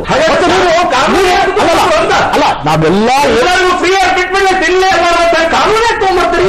ಕಾನೂನಿನಲ್ಲಿ ನೋಡಿ, ಕಾನೂನು ಯಾವುದು ಪರ್ಮನೆಂಟ್ ಕಾನೂನು ಅಲ್ಲ. ನೋಡಿ, ಹಿಂದೆ ಅಗ್ರಿಕಲ್ಚರ್ಗೆ ಅನಿಮಲ್ ಪವರ್ ಬೇಕಾಗಿತ್ತು, ಇವತ್ತು 5% ಬಂದಿಕ್ಕಿದೆ. ನಮಗೆ ಗೊತ್ತಿರ್ತಕ್ಕಂಥ ಮಿನಿಸ್ಟ್ರಿ ಆಫ್ ಅಗ್ರಿಕಲ್ಚರ್ ಸ್ಟಾಟಿಸ್ಟಿಕ್ಸ್ ನೋಡಿದ್ರೆ ಸಿಗುತ್ತೆ ನಿಮ್ಗೆ. ನೀವು ಹೇಳಿದಂಗೆ ಸ್ವಾಮಿ ಕೃಷಿಗೆ ಅಡ್ಡಿಯಾಗದಂತೆ ಅದೇ ಬಹಳ ಕ್ಲಿಯರ್ ಆಗಿದೆ. ಪ್ರಾಕ್ಟಿಕಲ್ ಒಂದೇ ನಿಮಿಷ. ಈಗ 1964 ಕಾನೂನದೊಳಗೆ ನಾನು ಅದನ್ನ ಹೇಳಕ್ ಹೊರಟಿದ್ದೆ. ಅದರೊಳಗೆ ಬಫೆಲೋ ಇದೆ, ಎತ್ತಿದೆ, ಹೌದು, ಆಕಳಿದೆ. ಬರೀ ಗೋ ಗೋ ಗೋ ಅಂತಂದ್ರೆ ಬರೀ ಗೋ ಅಷ್ಟೇ ಅಲ್ಲ, ಈಗ ಇವೆಲ್ಲವನ್ನೂ ಸೇರಿಸಿ ಮಹಾರಾಷ್ಟ್ರದ ಒಂದು ಕಾನೂನು ಮೊನ್ನೆ ಮಾಡಿದ್ ಬಿಟ್ರೆ ಪ್ರೆಸಿಡೆಂಟ್ ಟ್ಯಾಕ್ಸ್ 22 ರಾಜ್ಯಗಳಲ್ಲಿ ಅದು ಒಂದೇ ಮೊನ್ನೆ ಪ್ರೆಸಿಡೆಂಟ್ ಆಕ್ಷನ್ ಕೊಟ್ಟಿದೆ. ಇಲ್ಲ, ಅದರೊಳಗೆ ನಿಯಮ ಇದೆ. ಯಾವುದು ತಿನ್ನಬೇಕು, ಯಾವುದು ತಿನ್ನಬಾರದು, ಯಾವುದು ಕಡಿಬಾರದು ಅಂತ ನಿಯಮ ಇಲ್ಲ. ನೀವು ಪೂರ್ತಿ ಮಾಂಸಾಹಾರವನ್ನೇ ರದ್ದು ಮಾಡಿ ಅಂತ ಹೇಳ ಕರ್ನಾಟಕದಲ್ಲೂ ಅದೇ ಇದೆ.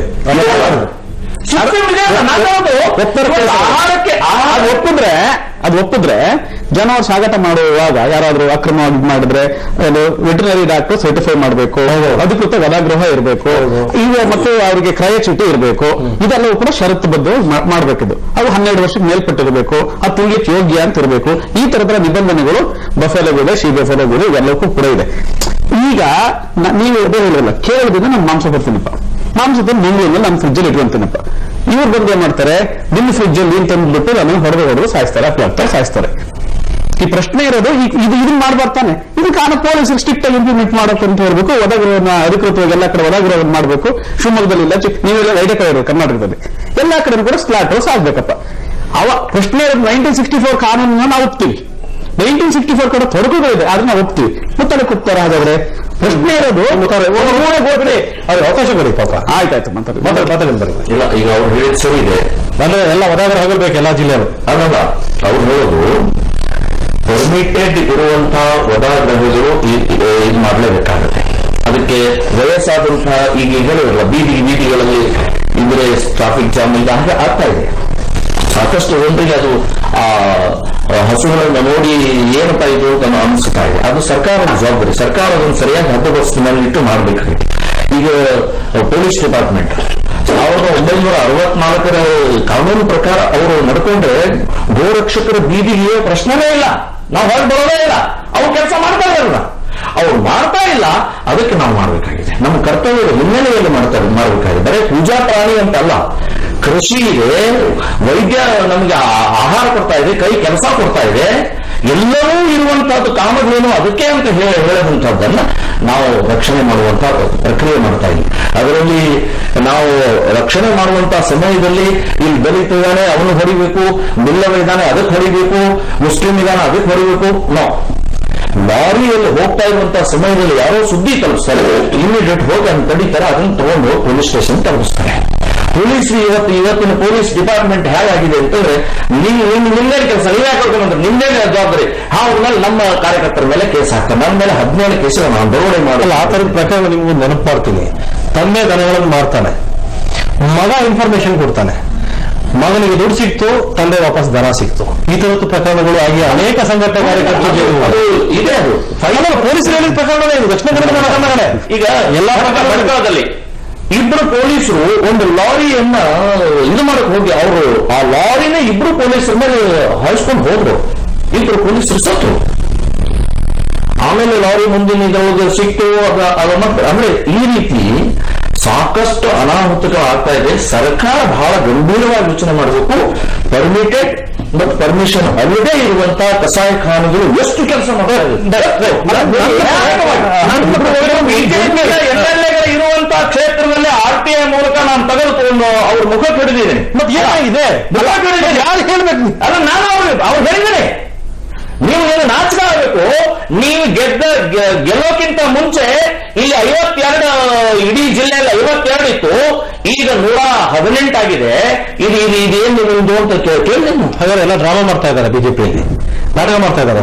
ಬಿಜೆಪಿಯವರು ಕೂಡ ಇವತ್ತು ಅಧಿಕಾರದ ಹಿನ್ನೆಲೆ ಹೊರಟಿದ್ದಾರೆ ವಿನಃ ಅವರಿಗೆ ಯಾವುದೇ ರೀತಿಯ ಹಿಂದುತ್ವ, ಗೋರಕ್ಷಣೆ ಇದೆಲ್ಲ ಬೇಕಾಗಿಲ್ಲ. ಮೋದಿಯವರು ಹೇಳಿರಲ್ಲ 80% ಅಂತ. ಯಾವ ಆಧಾರದ ಮೇಲೆ ಹೇಳಿದ್ರು? ನಿಮ್ಮ ಕೈಯಲ್ಲೇ ಇದಲ್ಲ, ನಿಮ್ಮ ಕೈಯಲ್ಲೇ ಇದೆ. ಇದನ್ನು ನಿಲ್ಲಿಸಿ, ಇದನ್ನು ನಿಲ್ಲಿಸಬೇಕಾಗ ಅವ್ರು ನಿಮ್ಮ ಹೇಳೋಕ್ಕಿಂತ ಮುಂಚೆ ನಿಲ್ಲಿಸಿ ಆಮೇಲೆ ಮಾತಾಡಿ. ಅಲ್ಲ, ಒಂದು ರಾಷ್ಟ್ರೀಯ ಪ್ರಾಣಿ ಅಂತ ಘೋಷಣೆ ಮಾಡಿ. ನನಗೆ ಒಂದೇ ಪ್ರಶ್ನೆ ಮುಗಿಸ್ಬಿಡ್ತೀನಿ, ಗೊತ್ತಾಗಿಲ್ಲ. ಇದರಲ್ಲಿ ಒಂದು ಅವ್ರು ಹೇಳಿದ್ರಲ್ಲ, ಅದನ್ನು ಬಗೆಹರಿಸ್ತಾ ಇದ್ರೆ ಕರ್ನಾಟಕದಲ್ಲಿ ಇದೊಂದು ದೊಡ್ಡ ದೊಂಬಿ ಗಲಭೆ ಆಗ್ಲಿಕ್ಕೆ ಕಾರಣ ಆಗುತ್ತೆ. ಯಾಕೆಂದ್ರೆ ಈಗ ನಾವು ನಮ್ಮನೇಲಿ 102 ಎತ್ತು ಒಂದು ದನ ಇದೆ, ನಾವು ಇಲ್ಲಿನ ಕಡೆ ಸಾಗಿಸ್ತಾ ಇರ್ತೀವಿ, ಆಯ್ತಾ? ಇವ್ರು ಬಂದು ಅಟ್ಯಾಕ್ ಮಾಡ್ತಾರೆ, ನಾನೇನ್ ಮಾಡ್ಬೇಕು? ನನ್ನ ಮಾನವ ಹಕ್ಕು ಏನಾಗ್ಬೇಕು? ನಾವು ವಾಪಸ್ ಅಟ್ಯಾಕ್ ಮಾಡ್ಬೇಕು. ಯಾಕಂದ್ರೆ ನನಗೆ ಹೊಡೆಯಕ್ಕೆ ತಲವಾರ್ ತಗೊಂಡು ಹೊಡೆಯಕ್ಕೆ ಬಂದ್ರೆ ನಾವು ಬಿಡಕ್ಕಾಗಲ್ಲ, ಪೊಲೀಸರು ಬರಲ್ಲ, ಬಿಡಕ್ಕಾಗಲ್ಲ. ಇದನ್ನ ಇವ್ರು ಮಾಹಿತಿ ಕೊಡೋದಲ್ಲ, ಹೋಗಿ ಹೊಡೆಯೋದು, ಇಡೀ ಭಾರತದ ವಿದ್ಯಮಾನ ಹೊಡೆಯೋದು, ಮೊಬೈಲ್ ಕೇಳೋದು, ಪರ್ಸ್ ಕೇಳೋದು, ಪೊಲೀಸರು ಕರ್ಕೊಂಡು ಹೋಗೋದು, ಭಯೋತ್ಪಾದನೆ ಉಂಟು ಮಾಡೋದು. ಮಾಡಿದ್ರೆ ಕೊಂದಾಕ್ಬಿಡ್ತೀವಿ ನಾವು. ಇದು ದೇಶದಲ್ಲಿ ಇವರು ಇದೇ ರೀತಿ ನಿಲುವನ್ನು ಹೊಂದಿದ್ದಾರೆ. ಮುತಾಲಿಕರು ಇದೇ ರೀತಿ ನಿಲುವು ಎಲ್ಲರೂ ಹೊಂದಿದ್ದಾರೆ. ಇದು ಬಗೆಹರಿಯಲ್ಲ. ಇದು ವಾಪಸ್ಸು ಅವ್ರು ಹೆಂಗೆ ಅಟ್ಯಾಕ್ ಮಾಡ್ತಾರೋ ವಾಪಸ್ ದಾಳಿ ಮಾಡಿದ್ರೆ ಮಾತ್ರ ಅವ್ರು ಉಳ್ಕೊಳ್ತಾರೆ. ಯಾರು ಜಾನುವಾರು ಸಾಗಾಟ ಮಾಡೋರು, ಕದಿಯೋರು ಬೇರೆ ಬಿಡಿ, ಕದ್ದವರು ಕಾನೂನು ಪ್ರಚೋದನೆ ಕೊಡ್ತಾ ಇದ್ದಾರೆ. ನೀವು ಹಿಂಸೆ ಕೊಟ್ರೆ ನೀವು ವಾಪಸ್ ನೀವು ಹೊಡೆದ್ರೆ ಪ್ರೊಟೆಕ್ಷನ್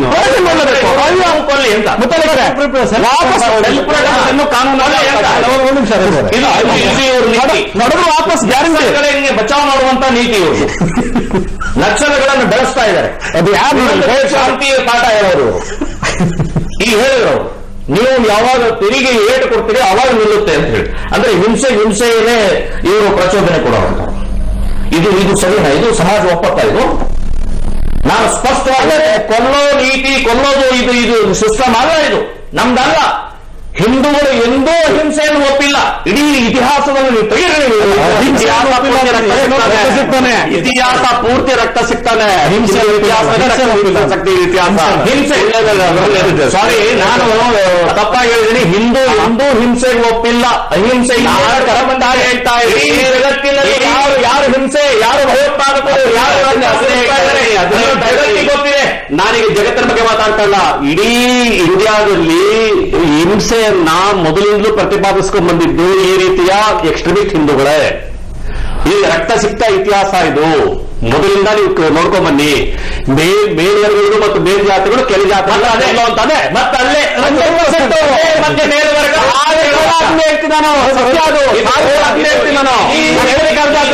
ಈ ಚೌಕಟ್ಟಿನಿಂದ ನನ್ನ ಕೈಯಲ್ಲಿ ಸುಳ್ಳು ಹೇಳಿಸ್ಬೇಡಿ ನೀವು. ನಾನು ಸುಳ್ಳು ಜೋಡಿಸ್ತಾ ಇದ್ದೀನಿ, ನನ್ನ ಕೈಯಲ್ಲಿ ಹೊಡಿತಾ ಇದ್ದಾರೆ. ನೀವು ಜೋಡಿಸ್ತಾ ಇದ್ದೀರಿ ತಮಾಷೆ ಇದ್ದಾರೆ. ಇವ್ರು ಈ ಜಾತಿ, ಇವ್ರು ಈ ಜಾತಿ, ಈ ಜಾತಿ, ಈ ಜಾತಿ ಇಷ್ಟಿದ್ದಾರೆ, ಇವ್ರ ಮೇಲಿದ್ದಾರೆ. ಇಲ್ಲ ನಾವು ನೋಡೋದಿಲ್ಲ ಅಂದ್ರೆ ಎಲ್ಲರೂ ಒಂದೇ ಅಲ್ಲಲ್ಲ. ಅಲ್ಲಿ ಕ್ಲೀನ್ ಆಗಿ ಇಲ್ಲ ಇಲ್ಲ ಭೇದ ಇಲ್ಲ. ಊಟ ಅಲ್ಲಿ ಅಲ್ಲಿ ಅಲ್ಲಿ ಭೇದ ಭಾವ ಇಲ್ಲ. ಬಹಳ ಚೆನ್ನಾಗಿ ಇರ್ತಾರೆ. ಅಲ್ಲಲ್ಲ ಅಲ್ಲಿ ಐಡೆಂಟಿಫೈ ಮಾಡೋದು. ಅಲ್ಲಲ್ಲಿ ಬಹಳ ಚೆನ್ನಾಗಿ ಐಡೆಂಟಿಫೈ ಮಾಡೋದು ಹೊಡೆಯೋದು. ಇಲ್ಲಿ ಮುಂದೆ ಬಿಡ್ತೀರಿ, ಬಹಳ ಚೆನ್ನಾಗಿ ಐಡೆಂಟಿಫೈ ಮಾಡ್ಬೋದು. ಅವ್ರು ನೋಡೋಣ ಅಂತ ಹೇಳ್ತಾರಲ್ಲ, ಹಣೆ ಮೇಲೆ ಚಿಹ್ನೆಗಳಿದ್ದಾವೆ, ಅವ್ರ ಹೆಸರುಗಳ ಪಕ್ಕದಲ್ಲಿ ಜಾತಿ ಸೂಚಕ ಹೆಸರುಗಳಿದಾವೆ, ಅವ್ರ ಡ್ರೆಸ್ ನಲ್ಲಿ ಗೊತ್ತಾಗತ್ತೆ. ಇವೆಲ್ಲ ನೋಡಿ ಅವ್ರು ಮಾಡೋದು. ಇವ್ರೇನು ಕಡಿಮೆ ಆದವರಲ್ಲ, ಕ್ರಿಮಿನಲ್ಸ್ಗೆ ಮಾಲ್ ಕ್ರಿಮಿನಲ್ಸ್ ಇವರು.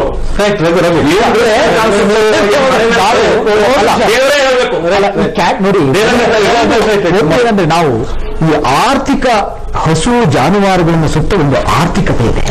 ಎಕ್ಸಾಕ್ಟ್ಲಿ. ಅದನ್ನು ನೋಡಿ 4 ಲಕ್ಷ ಕೋಟಿ ನಮ್ದು ಡೈರಿ ಅಂತ ಹೇಳ್ತಾರೆ. Animal husbandry bigger then food production ಅಂತ ಎಕಾನಮಿಯಲ್ಲಿ. ನಮ್ಮ serial production 250 million tons, 146 million tons ಹಾಲು. ಅದಕ್ಕೋಸ್ಕರ ಮರ್ಯಾದೆ. ಹಾಗಾದ್ರೆ ಕಾನೂನಲ್ಲೂ ಕೂಡ ಹಾಲು ಕೊಡ್ತಿದ್ರೆ ಕಡಿಬಾರದು ಅಂತ ಹೇಳ್ಬೇಕಾದ್ರೆ ಅದಕ್ಕೆ ಎಕನಾಮಿಕ್ ಆಂಗಲ್ ಇದೆ ಅಂತ ಹೇಳ್ತಾರೆ. ಹೌದೌದು, ಹಾಲು ಕೊಡೋದಿಲ್ಲ ಆದ್ರೆ ಕಡಿಬಹುದು ಅಂತ ಸಪೋರ್ಟಿವ್ ಅಲ್ವಾ? ಎಲ್ಲರೂ ಹೇಳ್ತಾರೆ ನೋಡಿ, ಹಾಲು ಕೊಡಲಿಲ್ಲ ಅಂದ್ರೆ ನಿಮ್ಗೆ ಅಡಿಷನಲ್ ಕೊಡ್ತೀನಿ ಎಂತ ಸಾಗಾಣಿಕೆ ಇದೆಯಲ್ಲ. ಆಮೇಲೆ ಇತ್ತೀಚಿನ ದಿನಗಳಲ್ಲಿ ಸರ್ಕಾರ ಬೇರೆ ₹4 ಸಬ್ಸಿಡಿ ಕೊಟ್ಟ ಮೇಲೆ ನಮ್ಮಲ್ಲಿ 72 ಲಕ್ಷ ಹೋಗ್ಬಿಟ್ಟಿದೆ ಹಾಲು. ಅದನ್ನ ಹೆಂಗ್ ಮಾಡುವ ಅಂತೇಳಿ ಮಕ್ಕಳೆಲ್ಲ ಕೊಡೋದಕ್ಕೆ ಮಾಡಿ ಭಾಗ್ಯ ಇದೆ ಅಂತ ಹೇಳ್ತಾರೆ. ಉಟ್ಕೊಂಡು ಅಲ್ಲಿ ಸರ್ಕಾರದ ಸಹಾಯಧನ ವಾಪಸ್ ಕಟ್ಟಬೇಕು, ಹೌದು, ವಿಮೆ ಅದಕ್ಕೆ ಹಣ ಕಟ್ಟಬೇಕು, ಬ್ಯಾಂಕ್ ಲೋನು ಅದಕ್ಕೆ ದುಡ್ಡು ಕಟ್ಟಬೇಕು. ಅಂದ್ರೆ ಇದೊಂದು ಒಳ್ಳೆ ವರ್ತುಲ ಇದೆ.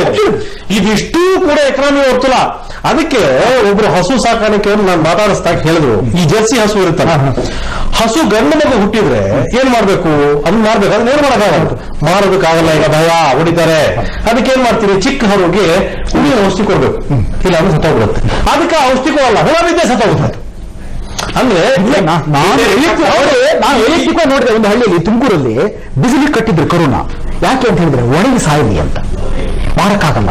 ಮತ್ತೆ ಹಸು ಕರು ಮಾರಕ್ಕೆ ಮೊದಲನೇ ದಿನ ₹400, ಎರಡನೇ ದಿನ ₹200. ಮತ್ತೆ ಅಲ್ಲ, 70s ಅಲ್ಲಿ ನೀವು ಹೇಳೋದಕ್ಕೆ ಪೂರ್ವಕವಾಗಿ ಹೇಳ್ತಾರೆ. 70s ಅಲ್ಲಿ ಸಮುದಾಯ ಒಂದು ರಿಪೋರ್ಟ್ ಮಾಡಿತ್ತು ಇದರಲ್ಲಿ, ಉಡುಪಿಯಿಂದ ಮಠದಿಂದ ಅಲ್ಲಿ ಇದು ಮಾಡಿದಂತಹ ಹಸುಗಳಿದಾವಲ್ಲ, ಅದನ್ನೆಲ್ಲ ಸೆಂಟ್ ಮೇರಿಸ್ ಐಲ್ಯಾಂಡ್ ಅಲ್ಲಿ ಒಂದು ಐಲ್ಯಾಂಡ್ ಹತ್ರ ಬಿಟ್ಬಿಡ್ತಾ ಇದ್ರು. ಅದಕ್ಕೆ ನೀರು ಇಲ್ಲ, ನೆರಳು ಇಲ್ಲ, ಮೇವು ಇಲ್ಲ. ಅಲ್ಲೇ ಒಣಗಿ ಅಸ್ಥಿಪಂಜರಗಳಾಗ್ಬಿಟ್ಟಿದ್ದು, ಚರ್ಮವನ್ನು ಹೊದಿಸ್ಕೊಂಡಂತ ಅಸ್ಥಿಪಂಜರಗಳಾಗಿದ್ದು ಹಸುಗಳು. ಇದು ಗೋಪ್ರೇಮ ಇಷ್ಟು ಚೆನ್ನಾಗಿರುತ್ತೆ. ನನಗನ್ಸೋದು ದೂರದಲ್ಲಿ ಆರ್ಥಿಕ ಸಮನ್ವಯ ಅಂತ ಹೇಳಿದ್ರಲ್ಲ, ಅಲ್ಲ, ಈಗ ಆಕ್ಚುಲಿ ಸಮನ್ವಯ ಮಾಡೋಗೋಸ್ಕರ ಅದಕ್ಕೆ 12 ವಯಸ್ಸಿನ ಮೇಲ್ಪಟ್ಟ ಇದನ್ನ ನಮ್ಮ ಪ್ರೀತಿ ಹಾಲಿನ ಮೇಲೆ, ಹಸುವಿನ ಮೇಲೆ ಅಲ್ಲ, ಕಾನೂನಿನ ಹಿನ್ನೆಲೆಯಲ್ಲಿ ಬ್ಯಾಲೆನ್ಸ್ ಮಾಡಬೇಕಲ್ಲ. ಅಲ್ಲ, ಕಾನೂನಿನ ಮೂಲಕ ಅಲ್ಲ, ನಮಗೆ ಬಾತೆ ಅಂತ ಹೇಳ್ತೀವಲ್ಲ. ಒಂದು ಪ್ರಶ್ನೆ ಈಗ ನೋಡೋ, ನಂಗೆ ಇನ್ನು ಒಳ್ಳೆ ಅಕ್ಕ ಆಸ್ತಿ ಕೇಳಿದ್ರೆ ಒಳ್ಳೆ ಸಂಬಂಧ, ನೆಂಟರು ಊಟು ಹಬ್ಬಕ್ಕೆಲ್ಲ ಬಂದು ಹೋಗು, ಅದ್ರ ಆಸ್ತಿಗೆ ಎಕನಾಮಿಕ್ ಆಂಗಲ್ ಪ್ರಶ್ನೆ ಏನಂದ್ರೆ, ಈಗ ಕರೆಕ್ಟ್ ನೀವು ಹೇಳೋದು ಉದಾಹರಣೆ ಗುಣದಲ್ಲಿ ಮಾಡಿದ್ರಲ್ಲ, ನಾವಿನ್ನು ಸತ್ತ ಜಾನುವಾರು ದನವನ್ನ ನಾವು ಎತ್ತಲಿಲ್ಲ, ಮುನ್ಸಿಪಾಲಿಟಿ ಎತ್ತಲಿಲ್ಲ, ಯಾಕಂದ್ರೆ ನಮ್ಗೆ ಹೊಡಿತಾರೆ, ನಾವು ಆ ಚರ್ಮ ಸೆಳೆಯೋದಿಲ್ಲ, ನಾವು ಅದನ್ನು ಹೊಳೋದಿಲ್ಲ. ಈ ತರದೊಂದು ದೊಡ್ಡ ಒಂದು ಕ್ರೈಸಿಸ್, ಬಿಕ್ಕಟ್ಟು ಸೃಷ್ಟಿಯಾದ್ರೆ ಏನ್ ಮಾಡ್ತೀವಿ ಸಮಾಜದಲ್ಲಿ? ಯಾರು ಅದು ಮಾಡೋರು? ಯಾರು ಈಗ ಮಾಡೋದು ಬೇಕಾ ಬೇಡ? ನೀವು ನಂಬಿ ಬಿಡಿ, ದಲಿತರು ಮಾಡಬೇಕು, ಮಾದಿಗರೇ ಮಾಡಬೇಕು. ಆ ಚರ್ಮ ಮತ್ತೊಂದು ಮಗುವನ್ನು ದೊಡ್ಡ ಎಕಾನಮಿ ಇದೆ. ನೀವು ಟಾರ್ ಹಾಕಿದ್ರು ಟಾರಿಗೂ ಇರಬೇಕು, ಅದು ಜಾನುವಾರು ಇದೇ ಬೇಕು. ಚರ್ಮೋದ್ಯಮ ನಾಗೇಶ್ ಹೆಗಡೆ ಬರ್ದಿರೋದ್ರ ಬಗ್ಗೆ ಬಹಳ ಅದ್ಭುತ ಇದೆ. ಅಲ್ಲ, ಏನ್ ಮಾಡ್ತೀರಿ? ಈಗೆಲ್ಲ ಒಂದು ಸಪ್ಲಿತ್ತಪ್ಪ ಯಾರ್ದಿಗೆ ನಾವು ಮುನ್ಸಿಪಾಲಿಟಿ ಹೇಳ್ತಾರೆ, ಮಾದಿಗರು ದಲಿತರು ಹೇಳ್ತಾರೆ, ನಾವು ಮುಟ್ಟೋದಿಲ್ಲ, ನಮಗೆ ಬೇಡ, ನಾವು ಅದನ್ನು ಕ್ಲೀನ್ ಮಾಡಲ್ಲ. ಏನ್ ಮಾಡ್ತೀರಿ? ಯಾರು ಕ್ಲೀನ್ ಮಾಡ್ತಾರೆ? ಅವ್ರು ಮಾಡ್ಬೇಕನ್ನೋ ಪ್ರಶ್ನೆ ಅಲ್ಲ. ಇದ್ರ ಹಿಂದೆ ಇದರ ಒಂದು ಸಂವೇದನೆ ಇಲ್ಲ. ಆದ್ರೆ ನಮಗೆ ನಾವು ಏನ್ ಪ್ರತಿಪಾದಿಸ್ತಾ ಇದೆಲ್ಲ ನಾನು ಒಂದು ಕನ್ಕ್ಲೂಷನ್ ಗೊತ್ತಾಗ್ತದೆ. ಇದಿಷ್ಟೆಲ್ಲ ಗೊಂದಲನ ಹೋದು ಅಂತಾನೆ, ಬರೀ ಗೋಹತ್ಯೆ ಅದೊಂದು ದೈವಿಕ ಸ್ವರೂಪ, ಅದನ್ನು ಹೊರತುಪಡಿಸಿದ ಅನೇಕ ವಿಚಾರಗಳು ಇದ್ರ ಹಿಂದೆ ಇದೆ. ಇದ್ರ ಹಿಂದೆ ಇರುವವರು ಎಲ್ಲರೂ ಬಹಳ ಚೆನ್ನಾಗೇ ಇದ್ದಾರೆ, ಆರಾಮಾಗೇ ಇದ್ದಾರೆ. ಆದ್ರೆ ಇದರಿಂದ ಅನುಭವಿಸ್ತಾ ಇರೋದು ಅನ್ಯಾಯ, ತೊಂದರೆ, ಹಿಂಸೆ ಅನುಭವಿಸ್ತಾ ಇರೋದು ಬಹಳ ಬಡವರು. ಈಗ ಸತ್ತೋಗಿರೋ ಪ್ರವೀಣ್ ಪೂಜಾರಿ ಕೂಡ ಅವನ ಕುಟುಂಬದ ಆಧಾರ ಸ್ತಂಭ ಒಬ್ಬನೇ. ತಂಗಿ ಮದುವೆ ಮಾಡಿದ, ನಾವು ಮದುವೆ ಮಾಡಬೇಕು ಅನ್ನೋ ಹೊರದು ಸತ್ತೋಗ್ಬಿಟ್ಟ. ಕಾರಣ ಏನು? ಗೋರಕ್ಷಣೆ, ಅವನೇನೋ ಮಾಡ್ತಾ ಇದ್ದ ಅನ್ನೋದಕ್ಕೆ. ಇದಕ್ಕೇನು ತಡೆ? ಹೇಗೆ ಸಮಾಜಕ್ಕೆ ಕಂಟಕವಾಗಿ ಸಮಸ್ಯೆಯಾಗಿ ಇದು ಕಾಡ್ತಾ ಇದೆ. ಇದನ್ನ ಯಾರು ಪರಿಹರಿಸಬೇಕು? ಸರ್ಕಾರ ಬಹಳ ಗಂಭೀರವಾಗಿ ತಗೋಬೇಕು. ಇವತ್ತು ಕೃಷಿ ಪ್ರಧಾನವಾದ ಸಂಘಟನೆಗೆ ಸರ್ಕಾರ ನಿಯಂತ್ರಣ ಆಗಬೇಕಾ, ಸಂಘಟನೆಲ್ಲ ಹಾಕೋತಾವ? ಇಲ್ಲ, ನಾನು ಹೇಳೋದು ಸರ್ಕಾರವನ್ನ ಇವತ್ತು ಬಹಳ ಗಂಭೀರವಾಗಿ ಯೋಚನೆ ಮಾಡಬೇಕು. ಆಹಾರ ಪದ್ಧತಿನೂ ಇದೆ. ಈಗ ದರ್ಕಾನ್ ಅಂತ ಹೇಳಿದಾಗೆ ವಾಚೋದು, ಚಪ್ಪಲಿ ಇರ್ಬೋದು, ಇವೆಲ್ಲವೂ ಕೂಡ ಈ ಚರ್ಮದಿಂದ ಬರುವಂತಹ ಏನಿದೆ ಇದನ್ನು ಸಾಕಷ್ಟು ರೀತಿಯ ಪರಿವರ್ತನೆ ಮಾಡುವಂತಹ ಪ್ರಕ್ರಿಯೆಯಲ್ಲಿ ತೊಡಗಬೇಕು. ಇಲ್ಲಾಂದ್ರೆ ಇಂಬ್ಯಾಲೆನ್ಸ್ ಆಗ್ತಾ ಇರುವಂತಹದ್ದು ಇವತ್ತು ಕೃಷಿಯಲ್ಲಿ ಕಾಣಿಸ್ತಾ ಇದೆ ನಮಗೆ. ಪ್ರತಿಯೊಬ್ಬ ರೈತ ಇವತ್ತು ಟ್ರ್ಯಾಕ್ಟರ್ ಖರೀದಿ ಮಾಡೋ ಸ್ಟೇಜ್ನಲ್ಲಿ ಇಲ್ಲ. ಸೊ ಅವನು ಎತ್ತಿನಿಂದನೇ ಮಾಡ್ಕೊಂಡು ಹೋಗುದು, ಎತ್ತು ಸಿಗ್ತಾ ಇಲ್ಲ. ಕಾರಣ ಗೋ ಹತ್ಯೆಯಲ್ಲಿ ಕಂಪ್ಲೀಟ್ ನಿರ್ನಾಮ ಆಗ್ತಾ ಇದೆ. ಇದರಲ್ಲಿ ದೇಶೀಯ ತಳಿಗಳು ನಿರ್ನಾಮ ಆಗೋದ್ರಿಂದ ಎತ್ತುಗಳು ಸಿಗ್ತಾ ಇಲ್ಲ. ಇದೆಲ್ಲವೂ ಕೂಡ ವಿಷಚಕ್ರವನ್ನ ಕೇಂದ್ರ ಸರ್ಕಾರ, ರಾಜ್ಯ ಸರ್ಕಾರ ಯಾವುದೇ ಬಣ್ಣ ಹಚ್ಚದೆ, ಯಾವುದೇ ಇದಕ್ಕೆ ಮಾಡದೆ ಶಾಂತವಾಗಿ ಸಮಾಧಾನವಾಗಿ ಎಲ್ಲರಿಗೂ ಅವಶ್ಯಕವಾಗಿ ಏನು ಅಂತ ಒಂದು ನಿರ್ಣಯ ತಗೊಳ್ಳುವಂತ ಪ್ರಕ್ರಿಯೆ ಆಗೋದ್ರ ಜೊತೆಗೆ ಎಲ್ಲರಿಗೂ ಕೂಡ ನಿಮಗೆ ಗೊತ್ತಿರುತ್ತೆ. ನಿಮ್ಮಿಂದ ಉತ್ತರ ಬಯಸ್ತೀನಿ. ನೀವು ಹಿಂದೂ ಸಂಘಟನೆ ಬಹಳ ಹಿರಿಯರು, ಪ್ರಬುದ್ಧರು ಇರೋದ್ರಿಂದ ನಿಮ್ಗೆಲ್ಲ ನೋಡಿದಿರಿ ಜಗತ್ತನ್ನ. ಸರ್ಕಾರ ಒಂದು ತೀರ್ಮಾನ ಮಾಡುತ್ತೆ, ಸರ್ವ ಋತು ಜೋಗದಲ್ಲಿ ನೀರು ಬರ್ತಾ ಇರುತ್ತಪ್ಪ ಅದು ಸರ್ವ ಋತುವನ್ನು ಅದಕ್ಕೊಂದು ಖಾಸಗೀಕರಣಕ್ಕೆ ದುಡ್ಡು ಕೊಟ್ಟು ಏನೋ ಮಾಡ್ತಾರೆ ಅಂತ. ಸೇಮ್ ಟ್ರಾಜಿಡಿ ನೋಡಿ, KRS ಇಂದ ನೀರು ಬಿಡಲ್ಲ ರೈತರಿಗೆ, ಕೃಷಿಗೆ ನೀವು ಬೆಳೆ ಬೆಳಿಬೇಡಿ, ಅದಕ್ಕೊಂದು ಫೋರ್ಸ್ ಮಾಡ್ತಾರೆ. ಯಾರು ಪೊಲೀಸರು, ವಿಚಕ್ಷಣಾ ದಳ, ಯಾರೋ KEB ಅವರು, ಮತ್ತೆ ಯಾರೋ ಕಂದಾಯ ಇಲಾಖೆ ಅಧಿಕಾರಿಗಳು ಬೆಳೆ ಬೆಳೆಯುವ ರೈತರನ್ನ ನಿಲ್ಲಿಸಬೇಕು ಅಂತೇಳಿ. ತಿನ್ನಕ್ಕನ್ನ ಇಲ್ದಿರೋ ರೈತ ನೀವು ಟ್ರ್ಯಾಕ್ಟರ್ ತಗೊಳಕ್ಕಾಗಲ್ಲ ಅಂತೀರಿ, ಹಾಗಾದ್ರೆ ಅವನ ಆಧಾರ ಸ್ತಂಭ ಯಾವುದು? ಜಾನುವಾರು. ಇವ್ರಿಗೆ ಬದುಕಕ್ಕಾಗಲ್ಲ, ಜಾನುವಾರು ಏನ್ ಮಾಡ್ಬೇಕು? ಅವನು ಏನ್ ಮಾಡ್ಬೇಕು? ಈ ಸಾಮಾಜಿಕ ಅಸಮತೋಲನಕ್ಕೆ ಸರ್ಕಾರ ಹಿಂಗ್ ಮಾಡ್ತಾ ಇದೆ, ಸಂಘಟನೆಗಳು ಹಿಂಗ್ ನಡ್ಕೋತಾ ಇದೆ, ಜನಸಾಮಾನ್ಯರು ಏನ್ ಮಾಡ್ಬೇಕು? ನೀವು ಹಿರಿಯರಾಗಿ ಉತ್ತರ ಬೇಕು ಜನಕ್ಕೆ, ಹೇಳಿ, ರಾಜ್ಯದ ಜನಕ್ಕೆ. ನೋಡಿ, ಸರ್ಕಾರದ ಹೊಣೆ ಬಹಳ, ಎಲ್ಲರೂ ಎಕ್ಸ್ಟ್ರೀಮಿಸ್ಟ್ ಆಗ್ಬಿಟ್ರೆ ಇಲ್ಲಿ ಯಾರು ಕಾಪಾಡೋರು? ಯಾರು ಇರೋದಿಲ್ಲ. ಸರ್ಕಾರ ಎಲ್ಲೆಲ್ಲಿ ಯಾವ್ಯಾವ ರೀತಿಯ ತೊಂದರೆಗಳು ಇದಾವೆ ಅದನ್ನು ಬ್ಯಾಲೆನ್ಸ್ ಮಾಡುವಂತ ಪ್ರಕ್ರಿಯೆ ಸರ್ಕಾರಕ್ಕೆ, ಅದಕ್ಕೆ ಆರಿಸಿ ಕಳಿಸಿರ್ತೀವಿ. ನಿಮ್ಮನ್ನು ಆರಿಸಿ ಕಳಿಸಿದ್ದೇ ಅದಕ್ಕೋಸ್ಕರ, ನಿಮ್ಮನ್ನು ಮಂತ್ರಿ ಮಾಡೋದೇ ಅದಕ್ಕೋಸ್ಕರ, ನಿಮ್ಮ ಮುಖ್ಯಮಂತ್ರಿ ಮಾಡೋದೇ ಅದಕ್ಕೋಸ್ಕರ. ಇವರು ನಿರ್ಲಜ್ಜರಾಗಿದ್ದಾರೆ, ಇವರು ಭ್ರಷ್ಟರಾಗಿದ್ದಾರೆ, ಇವರು ಅಧಿಕಾರಿದಾಹಿಗಳಾಗಿದ್ದಾರೆ. ಈ ಕಾರಣದಿಂದ ಇವತ್ತು ಈ ರೀತಿ ಪ್ರಕ್ರಿಯೆ. ಈ ಸಾಮಾಜಿಕ ಸಮಸ್ಯೆ ಹೆಂಗ್ ಬಗೆಹರಿಸ್ತೀರಿ ಹೇಳಿ, ನೀವು ಹೇಳಿ.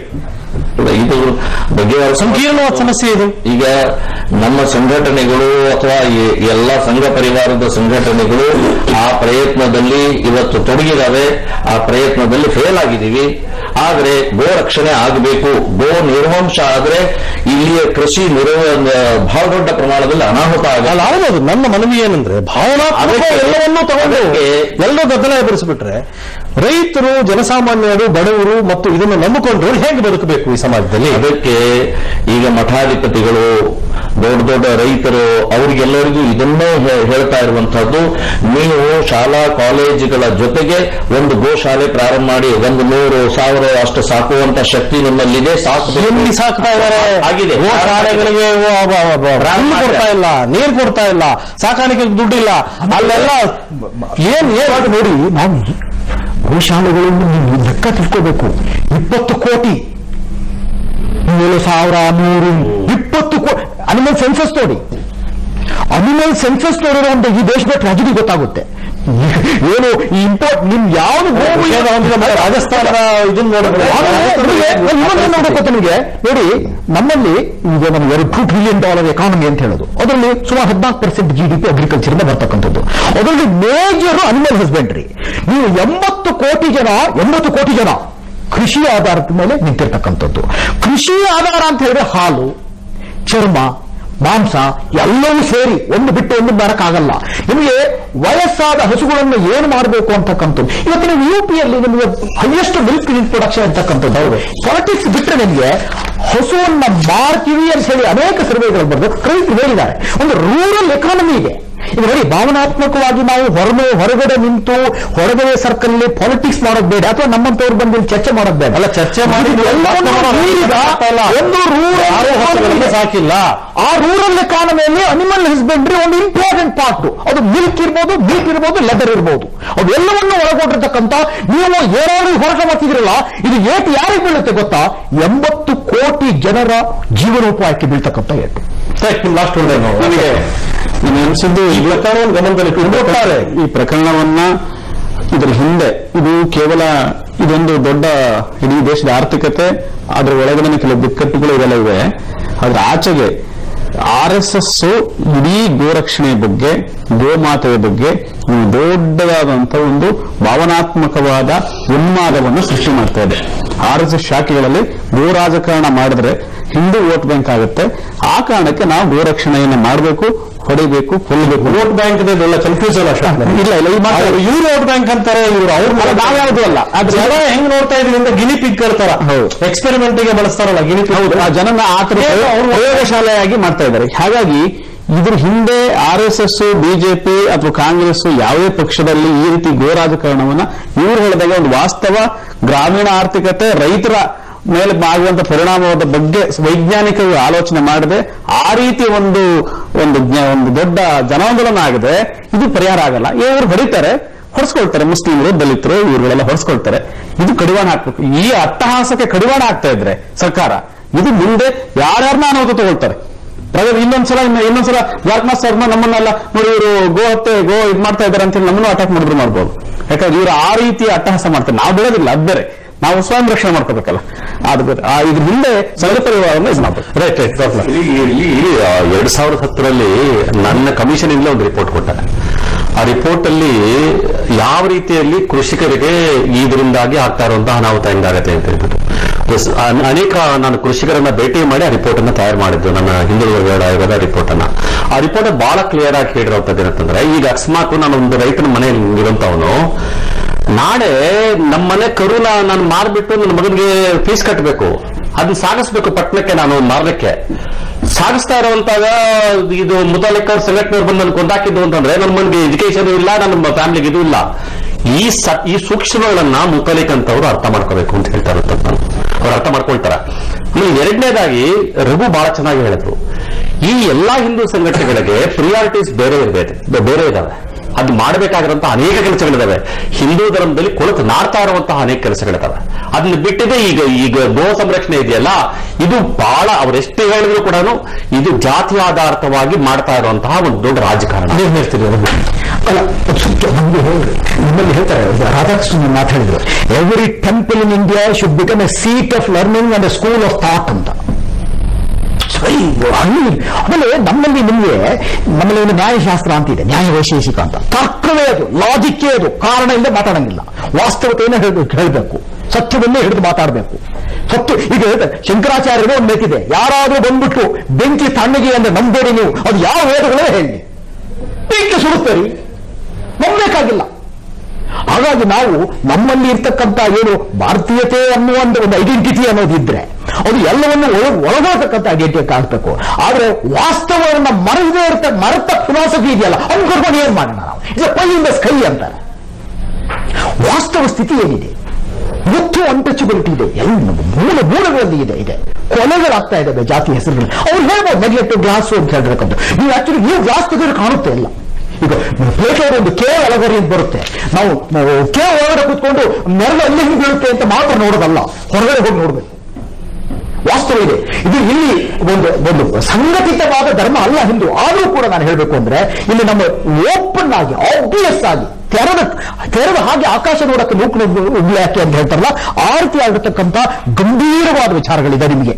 ರೈಟ್, ಲಾಸ್ಟ್ ನೋಡಿ, ಅವ್ರು ಹೇಳಿದ್ರು ಅನೇಕ ವಿಚಾರ ಚರ್ಚೆ ಮಾಡಿದ್ವಿ. ಅಲ್ಲ, ರಾಧಾಕೃಷ್ಣ ಉದಾಹರಣೆಯನ್ನ ಹೇಳಿದ್ರು. ಇವತ್ತು RSS ಮತ್ತು ಪರಿವಾರದ ಕಡೆಯಿಂದ ಸುಮಾರು 1.5 ಲಕ್ಷ ಶಾಲೆಗಳನ್ನು ನಡೆಸ್ತಾ ಇದ್ದಾರೆ ಇಡೀ ದೇಶದಲ್ಲಿ. ಅದು ಅವರು ಕಾಣುವುದಿಲ್ಲ. ಸಾಕಷ್ಟು ಸೇವಾ ಕಾರ್ಯಗಳನ್ನು ಮಾಡ್ತಾ ಇದ್ದಾರೆ, ಬೇಕಾದಷ್ಟು ಸೇವಾ ಕಾರ್ಯಗಳನ್ನು ಮಾಡ್ತಾ ಇದ್ದಾರೆ. ಎಲ್ಲಾದ್ರೂ ಬರಗಾಲ